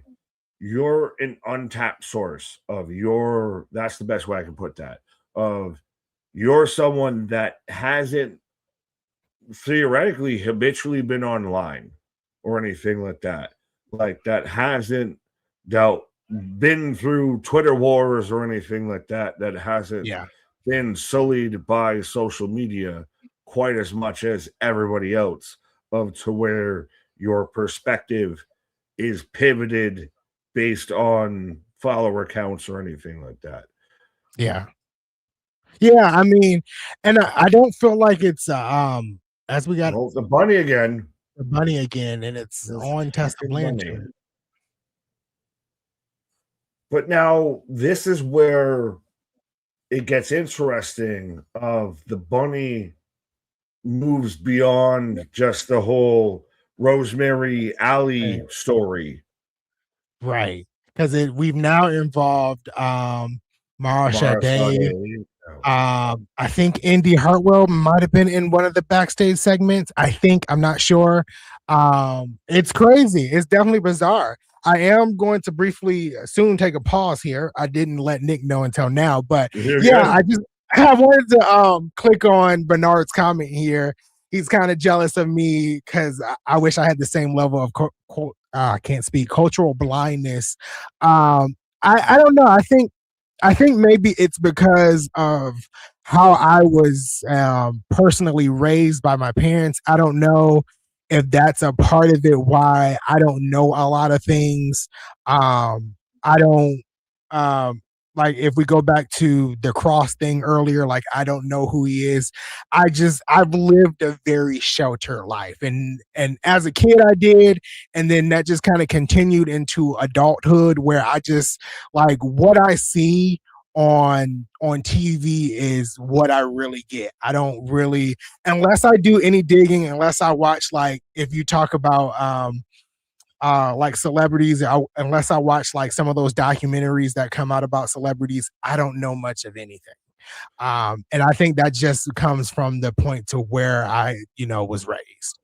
But no, Jose brings it up of, yeah, Anthony is unsullied. You haven't been through the squalor and the filth and everything that is Yeah, social media. You have this protected to an extent of position of you can actually see it directly for what it is versus there's no yeah, tribalistic lines or anything of there's no Twitter beef attachment, what have you. You're not out there gangbanging, anti-sappy or anything like that. To where what I see is what I see, and what I watch is what I watch. exactly. I think you put it best. I think you put it best there. There you go. But as hometown man is out here, and Anthony's got to go, clock in for his match here. So let Yes, I him gotta go. I gotta go clock pause in for the for this cause here, match. real quick. So I'm gonna let Nick take you guys home with hometown man and AJ Francis here. There you go. Well, hopefully, I ain't taking you home all the way, but I'll at least take you part of the way. There you go. Oh, there, Anthony, you got the buttons. But hometown man and AJ Francis going at it. How fitting that those two are the ones on the screen right now. But yes, that's the match we got going on right now, folks. Let me know whether you got hometown man, aka Cody Deaner, with his Drew Brees jersey, taking on AJ Francis, who seems like he's going to be a guy to watch. Excuse me, in TNA in 2026. I know that sounds ironic to be saying this right now, as this man is taking on a jobber and everything like that. But there's still, it's been there for a couple of years. And it's starting to get to one of those, if you ain't going to do it, if you piss or get off the pot with AJ Francis a little bit of, he's got something, especially at least when it comes to TNA. TNA seems like an avenue to where he works. I don't know if he'd work in AEW. Clearly, he doesn't work in WWE. But there's an avenue there for him. Whether he takes it as a thing to be seen. One and a half count. Francis for the win. Yes, again, folks, let us know who you got for this match. Absolutely. And again, I know we've been long-winded. I only get to hang out with Anthony like once a week at this point. So may I culpa if we missed your comments or anything like that. Nick, thoughts on Jamie Hitter versus Thekla Dynasty? I think it'll be a solid match. I think it's interesting. I wish they would have had somewhat of a fucking build to it. I think personally, AEW has no end game, has no build, has no direction for what they're doing with fucking anything. From world title to women's tag title, I don't think, honest to God, that there is a true long game, a long plan in fucking anything. As AJ's doing in a hometown man's mask, so we even get a face reveal. Or no, that was his extra mask. He's got multi-masked. But we've still got Kenny's gonna take on MGF, but Darby's waiting in the wings. But Darby's gonna take on Andrade, but Andrade wants to challenge MGF. But what's going on with Swerve? Hangman's still out in the window and everything. I get having plates spinning, but it also feels like when you have too many, you can't keep track of them at all. That's where I think we're at a little bit of, and that's just the main event. I haven't even gone title for title with that or anything. I mean, the women's titles, I don't think they knew what the fuck to do with it from the start, but hometown man firing up. AJ versus Nick Nemeth isn't that exciting. That's what's happening next week? I digress. Body slam 2 count. I got a choke slam. That's probably going to be your 3 count. 1, 2, 3. So AJ Francis with the win over hometown man after choke slam in a literally all of nothing match. I think all of 5 moves of doom happened in that. We got our first 0 match announced. Alex Windsor versus Marina Shafir. Or the Death Riders heel and Moxley's babyface? Or is Moxley heel and the Death Riders babyface? Or again, is this just proving what I said? That Tony has no fucking idea for what he's doing. And it's the blind leading the blind, because at one point, much like, so we're replaying. So is this where we're going to set up to where AJ is the one that attacked Nemeth? Oh.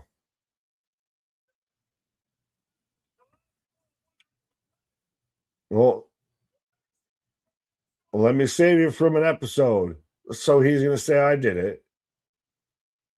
Okay, so we're setting up AJ Francis versus Nick Nemeth.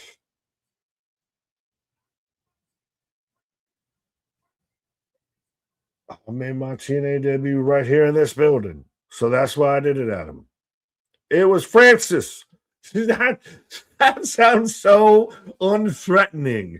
It was Francis. Who beat you up? Francis. Well, shit.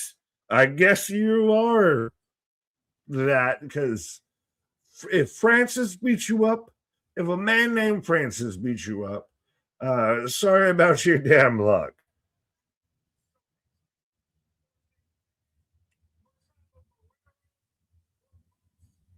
Is it just randomly name dropping Chavo Guerrero? Oh, so he's naming everybody that he beat. All right. I'm the show stealer in TNA. Fair enough. So, okay. So, if this is a way for AJ to start working himself to a world title, I'm not mad at it. Honestly, I'm not mad at it. I'm fine with AJ gets there instead of a Nemeth. Speaking of a Nemeth, the Ryan Nemeth, but I'm fine with AJ being some new blood into the world title picture. It'd be interesting if he's the one that takes it off of Santana. If Santana eventually moving on up. Champs, I love it. Francis is gold, and that business is money. AJ Francis is going to be a TNA World Champion in 2026. Starting to look like it. It's a mea culpa. Okay, so it's AJ Francis versus Nick Nemeth with Bernie Kosar in Nick Nemeth's corner at Rebellion. Again, respectfully to anyone outside of maybe my age or like football fandom that knows or remembers or recognizes who Bernie Kosar is. What the? So Xylee is showing a video to Zaya Brookside because this is how you. Hey, folks, I'm gonna show you a video. We're all gonna watch it like this. Can you see the video? That's how we watch. Like, who does that? It's the same like with watching TV's backstage sideways. Who does that? Why you do that? By the way, does Zaya's dad look like fucking Michael Rucker? Or is that just me? But I digress. Are we about to get the LA Knight Ric Flair match we get every Thursday night? Because we're getting carshield.com. Well, we are in commercial break, folks. So I will remind everybody, be a friend, tell a friend, hit that bell notification. We're 8.7K subscribers right now. We're ever so close to 10K. Let's see if we can hit that 10K for WrestleMania. KJ and I, maybe we'll twist Anthony's arm into getting a tattoo of the logo out there. And again, even beyond that, the links, the bell notification, the subscribe, all of that. It's free, it costs you nothing. It means the world to us. It does nothing but help the algorithms when it comes to us and keep, this channel growing. And they've even got, little emojis in the corner when you're watching the live stream. And even after the fact, they've got the whole, you can go back and drop us a hype or whatever. That's like, X amount of points and everything. So the YouTube algorithm's trying to give you every way it can stroke you off, pause. But let's see if we can help us.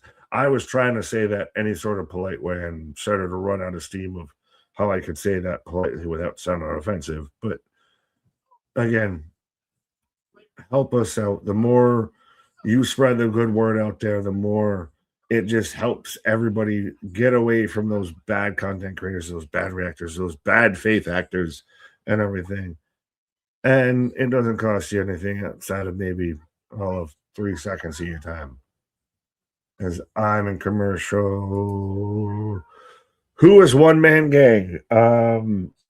Who is former WWE wrestler, late 80s, well, probably honestly late 70s to early 90s in the WWE. Again, very much one of those larger men that was just probably about average at around 20-26 times and everything. But yeah, one of those slightly generic, but also not fully generic big men that Vince McMahon used to like. In the most general, off the top way to try and describe who One Man Gang was. One Man Gang was Hakeem, African Dream. Were they? Now I'm going to have to play the gimmick fucking tree here. That should be, maybe that'll be an original content idea coming out there of someone put a cliff note, clip this or whatever. That might be an original content idea at some point on the channel of, you name a generic gimmick of, XYZ wrestling. You got to run through and either figure out who they were. You got to name off all the other gimmicks that they've wrestled under. Because, I mean, there's some of them that you name it off and you'd be surprised that's really them. I wouldn't mind Brett White. Okay, shaking my head. So what the actual was two job. Yeah, that video was great. Now if those can happen monthly, it would have been a what video? What are we doing? Taco. So he was Akeem the African Dream. Fair enough. I didn't fully complete my I guess my gimmick tree out there. Yeah, what's Bradley? Bradley, what are you answer to? Oh, I saw the time capsule video KJ dropped on Instagram. Yeah. Well, actually, shout out Geekbox, friend of the channel, very much everybody's second favorite box out there. Number one in your playbooks, and number one in your hearts out there. But yeah, Geekbox actually did that little ditty up and everything and shared it with us. So yeah, send him some love. Not trying to can pull away from KJ in any sort of aspect, but yeah, no. Hey, I mean, y'all want just time capsules every week, but and also no, shout out Geekbox for showing all the love. And again, any bit of love. If you go to a wrestling show, especially around WrestleMania time and everything, and you bring a Wrestling for Life sign, Jose can attest to you. We'll send you merch. We'll send you the clothes. We'll send you the shows. All that. But yeah. Shows you that the community, the family, the WFU is growing out there. So spread the good gospel. Yes, one man gang is Akeem the African Dream. Well, fair enough. Bob Holly means Spark Plug Holly. What? Yes. There we go. So are we just going through like late 80s gimmicks right now? Is that what we're doing? Bob Holly had to share his gimmicks. When was the last time we seen Queen Aminata on Dynamite? She returns Wednesday versus Willow. I believe she's also been injured though, too. That's the thing. I think she's been a little banged up as they're just running through the whole Rebellion card.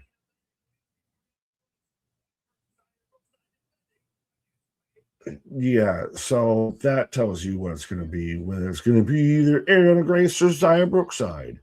You're either going to have friend versus friend or enemy versus friend. So I think we know how that's going to fucking go. One man gang. Oh, so that's why we've been talking about one man gang.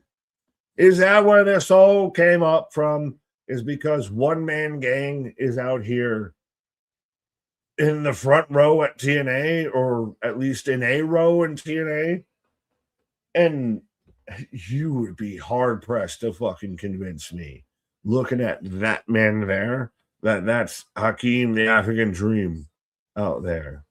That is, no, he wasn't one half of the natural disasters. But anyways, you like 2 minutes behind, Nick. I went where we synced up.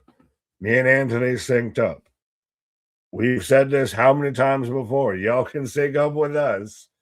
I'm at where I'm at. I'm on YouTube TV on AMC, and I'm watching their live version. So y'all can have that. That ain't what I'm mad at. Which, by the way, Netflix very much cracking down on the VPNs. And I don't know if you have a state to claim and VPNs are popping in like that, but Anthony disconnected his VPN to show back up with us. But yeah, allegedly, apparently, I'm 2 minutes behind or so because we had all this one man gang talk that I missed. I have Zaya Brookside's entrance. They're in the ring right now. Feathers. She's the anti Laya Valkyria. She exactly is a complete opposite. She has the white wings, and Lyra Valkyria has the black wings, the dark wings. Right. But LeBron signing trading company, that would be fucking nuts. If that happens, that would be insane. But anyways, Luka is my only saving grace with this Lakers team. That's going to be nuts. This has now gotten into full different sports talk here for half a second, but yeah. But so we've got Ariana Grace coming out with Stacks, and so they've done depending on the main event result, it'll either be Zaya Brookside taking on Zia Lee or Ariana Grace. And you might as well just say Ariana Grace, because when you pull up that graphic, You're not going to have friend v friend. Exactly. It's definitely going to be Ariana Grace versus Lei Yingli at Rebellion, which I pray to God that Lei Yingli wins the title back and becomes the 2-time Knockouts champion. Well, and did you see the whole weird thing too, to where it's like, hey, have you watched this video? Let me show you this motivational video from, this person and everything. Like, what? Like, why is that a thing? That was a little weird. That definitely was a little weird. Like we couldn't get a full screen, kind of thing. Well, even then, why are you holding it this way? Why are you not holding it so she can see it? You're holding it so we can see it. We can see, I guess. I'm kind of shocked they're giving this match about 20-ish minutes here. Are they? It's 10:42. The show goes off at 11, so that's about 20-ish minutes, 18 to be exact. So we'll you get about 10 minutes of match, 3 minutes of schmoz afterwards. Santino, Eliana, I am disappointed.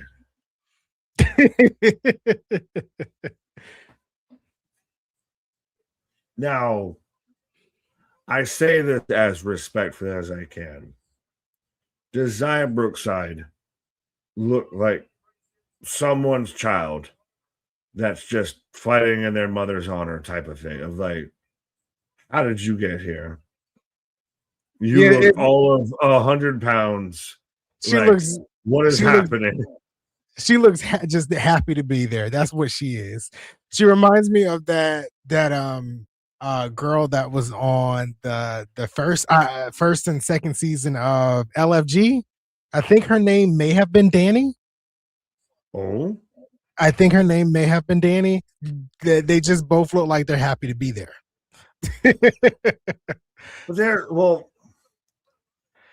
But there's Xia Brookside looks like, I'm a wrestler, but you weigh all of like 110 pounds. Right.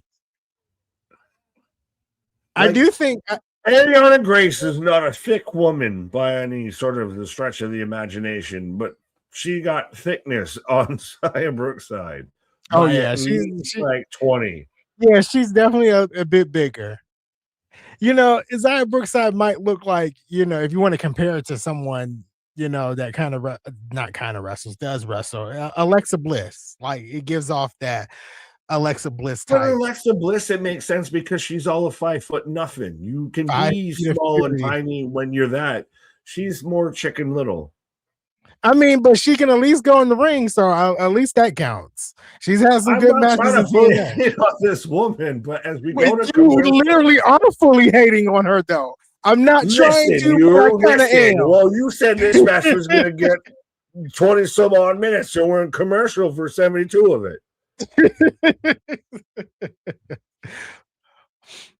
But yeah, we are in commercial, and the match just started. Kind of shocked about that, but we'll see. We'll see where this goes. Let's see. Boston even agrees. You are throwing shade on her. I'm not trying to hate on her, but I'm throwing hate on her. Like it's warming up out there, so I thought maybe she could use some shade. She looks like she's melting, so maybe she needs some shade.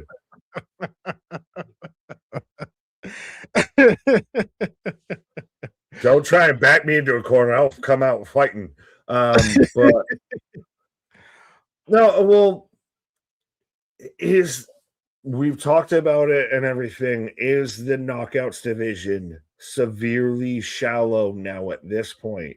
You've got Xia Brookside, you've got Xia Li, you've got Indy, and that's about it. You've got Rosemary and the Bunny that are kind of back, but they're kind of doing weird incantatements and enchantments with Raven and everything backstage. You've got Mara Sade, but she'd rather beat up the men than fight the women. She was just in a feud. She was just in a feud with Elena Black. Listen, I don't count that. I don't count Elena Black. I've never been on Black, but I don't know. But we got and we still got Tessa and Jada Stone has really grown a lot over the past couple of weeks. She is technically in a feud with Mustafa Ali and Tasha Steelz, but we do have Jada Stone too, and I think she definitely um can be a future knockouts champion.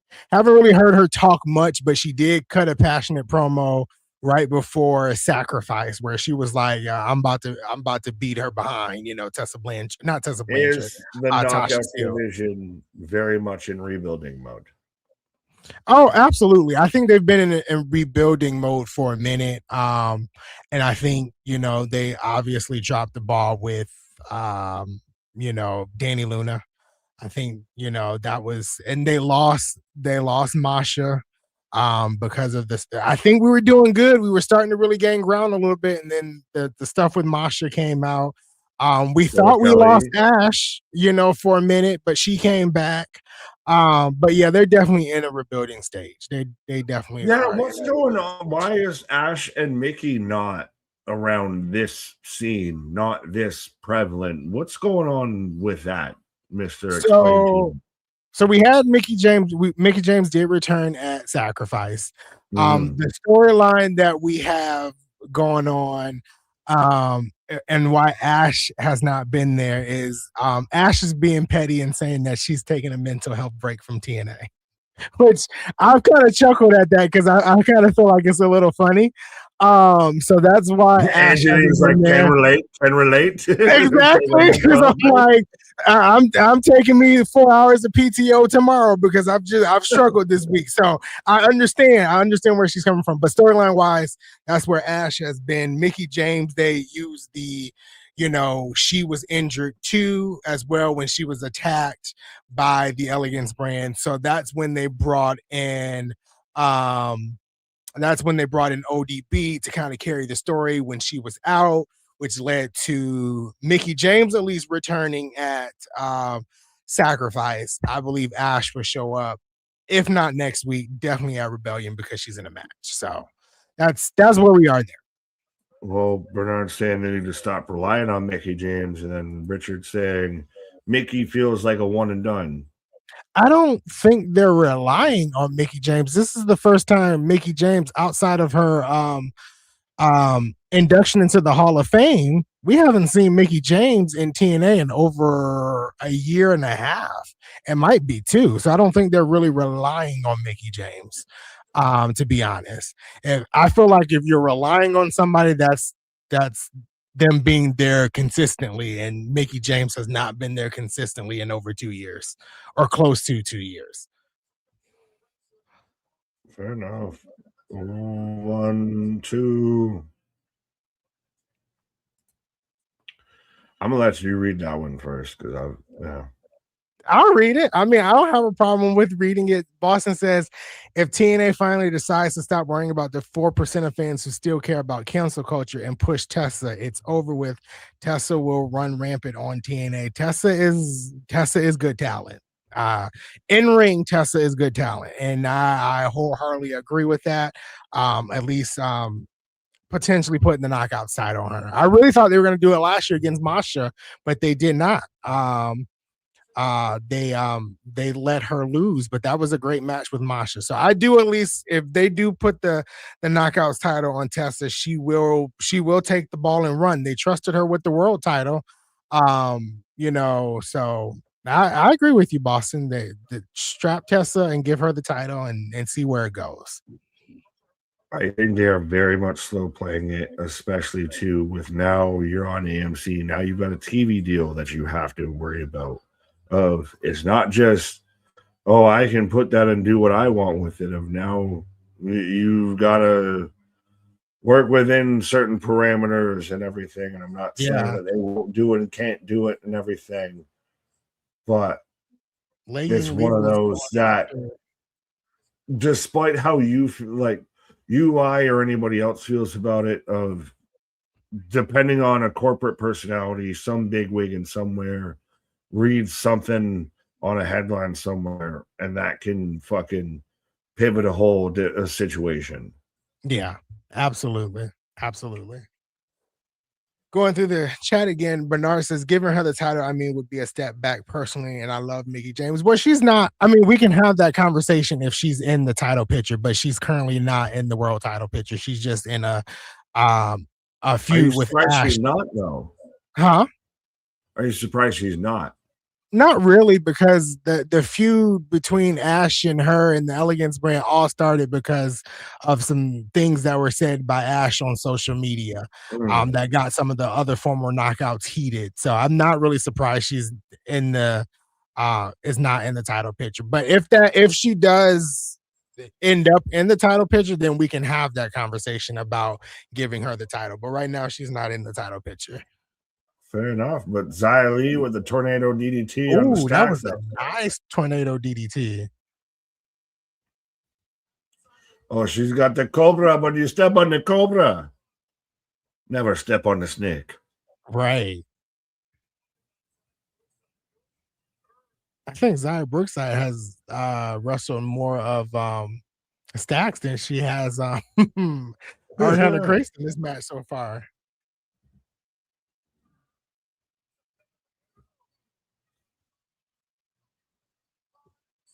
She's screaming, "Give it to me!" Oh, Stacks taking bumps out Stacks here. out. Roll up. 2 out, 2 out. Now, did you? I don't know if you caught with NXT this week to where you had the birthright out there. You had Ariana Grace. She's out there, salsa with Stacks, and then one of the Grandes instantly can turn around and just slide right in. And how you doing? How you doing? No, I didn't watch any of NXT this week, so I kind of missed. I even missed the Mike Santana match. You missed this man in MSG. Oh, double knees.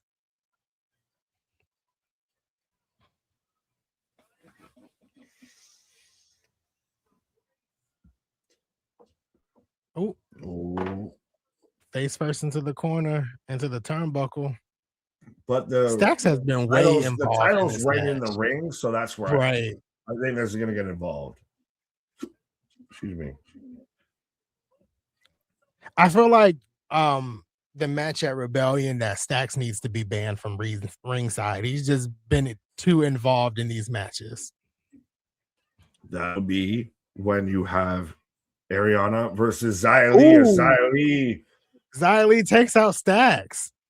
She looked like a fucking peacock running through there. Oh, she uses the title like you said. The belt was in the ring. Yeah, it was going to get used.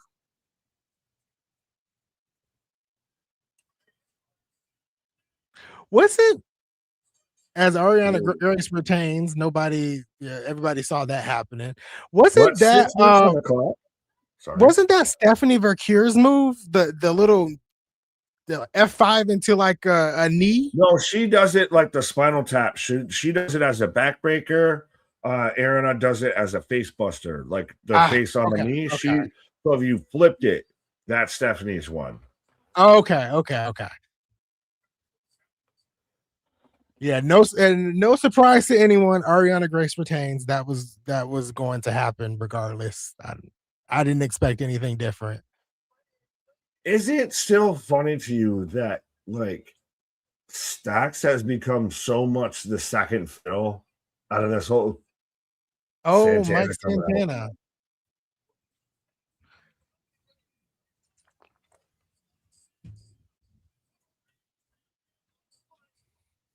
So they're set.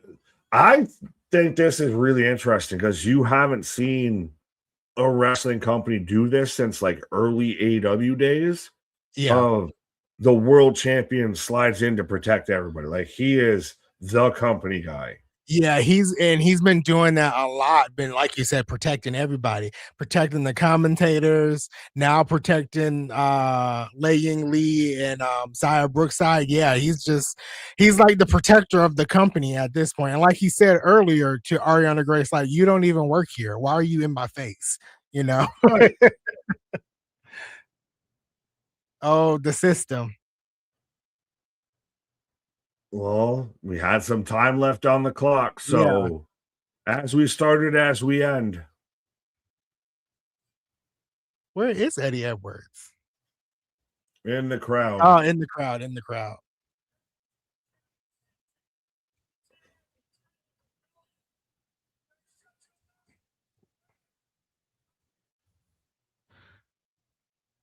What is Eddie Edwards about to say? Am I out of pocket with saying Eddie Edwards is Timu John Moxley?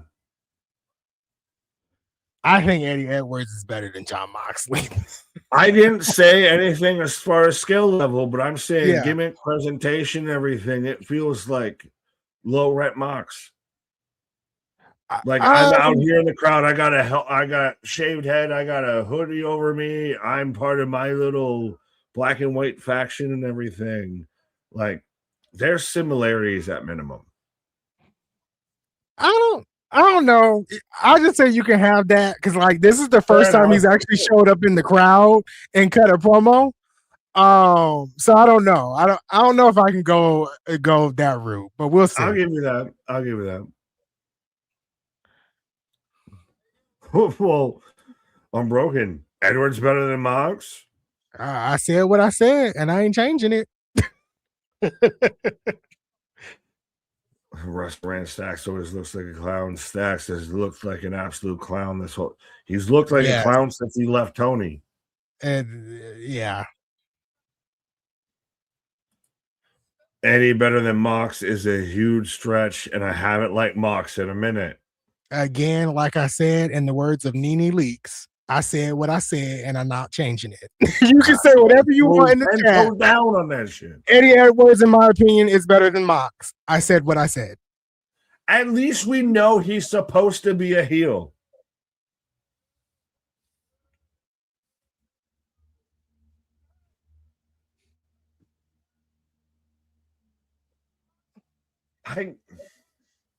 Respectfully to the TNA crowd, I think Eddie Edwards is expecting crowd engagement here, and you're getting homie. You're getting Latino homie behind him eating ice cream. Like that's where we're at with this. That's the level of rage in the cage with this. Homie is just, I don't give a fuck what you're saying. I'm eating my ice cream out here. Right. Could you someone check on Grandpa Simpson over there? I thought he thinks he's had a NASCAR race. So you got one dude that's just filming Grandpa this whole thing. like you're gonna see this on YouTube, not even on YouTube. You see that guy in the gray hoodie that's filming this whole segment on his phone. Yeah. No one gives a fuck about this. This is definitely a flat promo. Well, is it a gear shift to go straight from Santana Macklin to Santana Edwards? Like we get that, like that Edwards has the feaster fired. Yeah. Beyond that, what we haven't been directing this towards this angle here. Yeah, and they're doing it fairly quickly because of how Rebellion and Sacrifice are very, very close to one another. Right. I don't know. Shout out the one lady that's just doing this the whole time. No.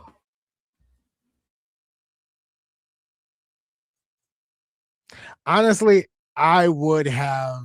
That's a shit ending. I would have just ended it with Ariana Grace retaining the title. I would have took that over this. Oh, wait. It's still more. It's still more. New AMC, but I've just got Tessa in. Is she in the Undead Realm? Father James Mitchell. Oh, we're going into Rosemary. We're going into the Beyonds and everything like that. So that means Tessa is in the Undead Realm. Upside down or whatever, yeah. Yeah. Okay, now that was pretty cool. So that's how we go from that flat bullshit to Tessa and Father James Mitchell. When last week we had Crazy Steve, was that on Sacrifice? We had Crazy Steve. We had Crazy Steve. Allie come back. We've had Rosemary. Yeah. We've had Raven. We've had Mara Sade follow White Rabbit. We had Tessa follow White Rabbit. We This had feels interesting. Of they're doing something. I feel Don't like know if it's going to be good. I feel like it's finally like coming together. Like the first couple of video packages, like it was like, I don't know where I know you like didn't like it at all. Me, I was like, I don't know, like I don't understand what Rosemary's trying to do. We give it a couple of more weeks, they start showing more stuff, and now we see okay, Havoc is back, Crazy Steve is back. We saw Raven. Now this tonight, luring the superstars into the undead realm. Rosemary is doing something. And now, like, I was interested before, but now I'm like, okay, where is this going? Because it seems like she's kind of obviously because she is a knockout, she is targeting the knockouts division with, she pulled in Marsha Day, she pulled in, I believe, Indy Hartwell. No, not Indy Hartwell. I'm sorry, Myla Grace, or what is her name? Myla Moore. There's so many the names in there. Myla Moore, she pulled in this week. Tessa Blanchard, she pulled in Victoria Crawford, I believe, at Sacrifice. So it seems like something is coming together. We just gotta pay attention a little bit more. I'm excited about it. Now I'm excited about it. Like at first I was kind of confused, but when Crazy Steve showed up, I was like, okay, we doing something. We doing something. Did we have Havoc last week? I know she got brought up earlier. Yeah, I haven't. We had yeah, we had Havoc. I think Havoc was at Sacrifice. Yeah. Fair enough. So we out here a little catch and fly. Yeah. It is mine. Yeah. As how fitting we go from that to Zombieland, my guys, what I have now on AMC. But we do take a rating out of 10. So, folks, TNA has gone off the air, and we're not far behind with a hair, I guess, trying to make a rabbit pun there. But yeah, give us your rating out of 10. I see a lot of 7s, 7.5, 7.5 from Boston. Yeah. 7. Fun fact: the 90s bootleg of Dragon Ball Z from Taiwan is free, and it's hilariously bad. No, if you want to watch Dragon Ball Z, watch Dragon Ball Z abridged by Team 4-Star. And that is the best way to get your lovely recap of Dragon Ball Z, because it's all just voiced over dubbed in the most parodied way, and it's fucking hilarious. But tangents upon tangents. So we're I'm seeing everybody in the range of 7 and 7.5. I'm in that same range, 7.5. I really like the opener. The opener was great. The 8-man tag, the Tessa Blanchard Jody threat match shocked me of how good it was. The main event was the main event. I didn't expect anything different. I didn't expect Ariana Grace to lose at all. I do like the fact that even though that promo segment was flat, they did end it with the Undead Realm thing with Tessa Blanchard, which, like, okay, that kind of didn't change it changed the momentum of the main event just a little bit, because that was a pretty cool surprise at the end. So yeah, I think I can do a 7.5. Ooh, all right. Do we get an Abyss or anything now with Father James Mitchell? I know he's been tied to Rosemary. You get all of Decay. Yeah. You've got Crazy Steve. It's going to be interesting to see where they go with this, because I felt like I initially thought it was just the Rosemary thing, and you just left it at that. But now we're still going. So I think, I was at first, I thought it was just going to be just like you, just Rosemary. And then, like, I did expect the bunny Allie to show up too. I forgot we didn't mention her. But Allie showed up. That was kind of all hinted with the first like two promo packages and segments. But I thought it was just going to be them two. But now we're adding more layers to this, and we're luring these knockouts into the undead realm, and then we could see an Abyss. I don't know. I'm really interested. Now, I wasn't expecting Havoc. Havoc like kind of walked off the face of the earth in a way. And I'm saying that by like she was on TNA and then she just disappeared. Crazy Steve, same thing with him. We never got an official word if he was still with the company or not. He just disappeared, all in that transitional period from Scott D'Amore to what we have now with Carlos. So it's interesting to see how they put these pieces together as we move forward, but it's also something we have to look at is, are these folks actually re-signed with TNA? Yes, Havoc popped up. Yes, Crazy Steve popped up. Yes, Ali popped up. But are they sticking around, or is it just for these promo packages? How is the follow-up going to be? That's what I'm really concerned about. I'm excited for where this is headed, but we got to keep these people around if they're going to be a part of the story. Oh, absolutely. Excited skepticism. I love to hear it. Yeah. That's a good way to put it. I'm at a 6.5 there at least needs to be a demarcation, whether it's a full point or half a point for the ending of that main event segment. You sold me on the main event. You built me up. This was important. You had everything before it going in, and it wasn't terrible. And then you got into Mike Santana and Eddie Edwards, and it felt like Steve Macklin got concussed again or got super kicked again, even though Steve Macklin wasn't there at all tonight because of how just awkward and sideways everything went. Like it just went unnecessary, and I'm worried that everyone tuned out and clicked off by the time they saw the by the time the Tessa Blanchard thing happened. They had already clicked away, because that was a really bad note and a sour taste to leave everybody with that Santana Eddie Edwards thing. Yeah, that's a demarcation. That's a point that needs to get knocked against. I mean, you're the only one that knocked the point because everybody else is in the 7 and the 7.5 area. Maybe they were at an 8 and they knocked the point. Did you know?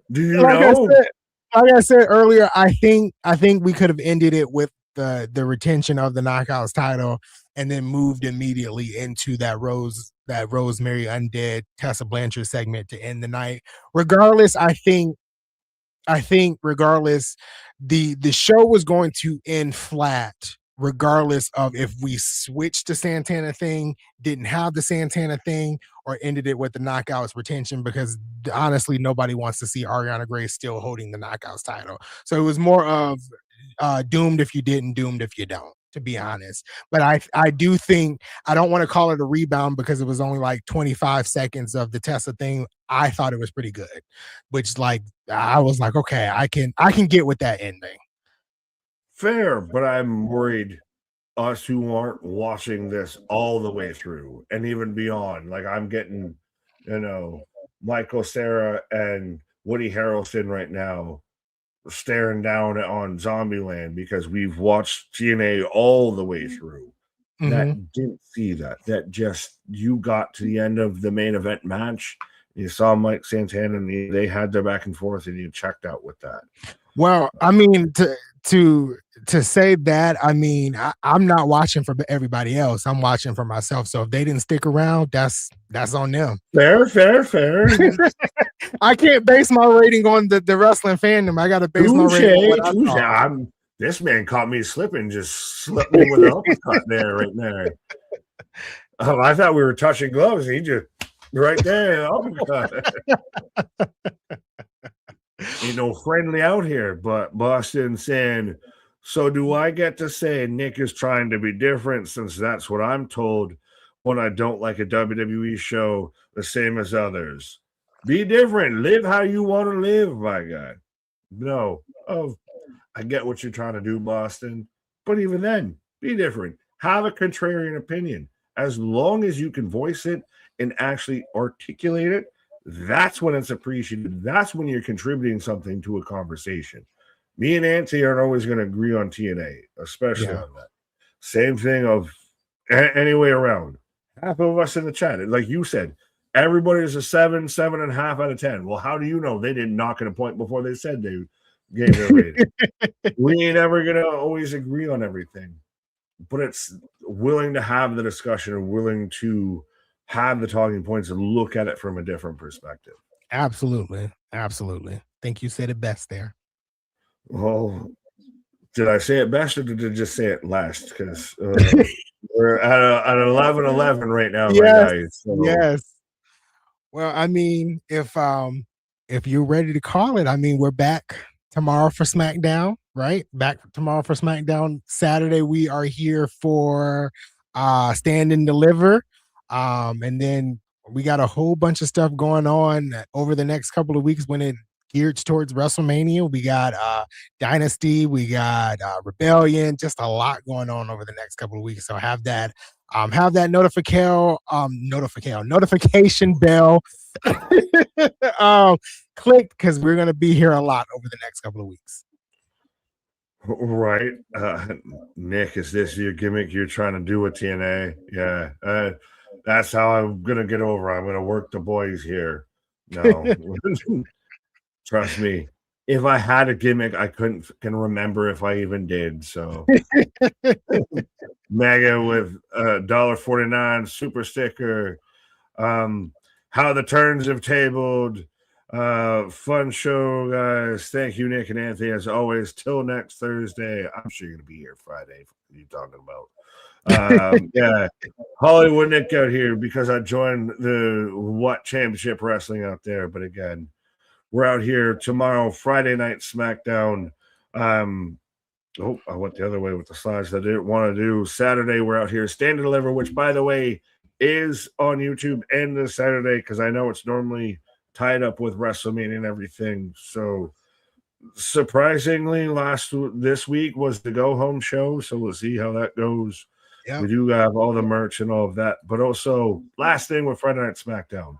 Randy Orton's voices, his mystery phone caller will be disclosed, announced, will appear tomorrow. So make sure you tune in for that. Absolutely. Well, like I said earlier, we'll be here throughout the entire WrestleMania season. We got some big shows coming up. It's going to be exciting. I don't know if it's too early to say, but next week we won't be doing TNA. I think we are having a WrestleMania prediction show. I might be wrong, but I believe so. And then the following one is going to be, because that's when we're in WrestleMania week. So it'll be TNA Impact and then followed immediately by House of Glory. Absolutely. Yep. So those are what's going on the next 2 Thursdays. So be seated. Note. Exactly. So be seated. It'll be exciting. Oh, try. I like Boston clarifying for me and mostly you, bro. But I just mean your guys' show, the Anthony Nick show, the Chapeau show. That's what I've always wanted to call this, the Chapeau show, because this man had the hat and everything, and I wanted to make the terrible pun. But that doesn't happen again until next Thursday. Well, he's still doppelganging for KJ, or KJ's doppelganging for him, but I don't know. Right. But at this point, we've gone all the way. We've very much gone long way to get to your wrist around your elbow. But our shit is real. Our shit is raw. Our shit is authentic. When you're talking about that rest, you put that forward life with it. See you tomorrow for SmackDown.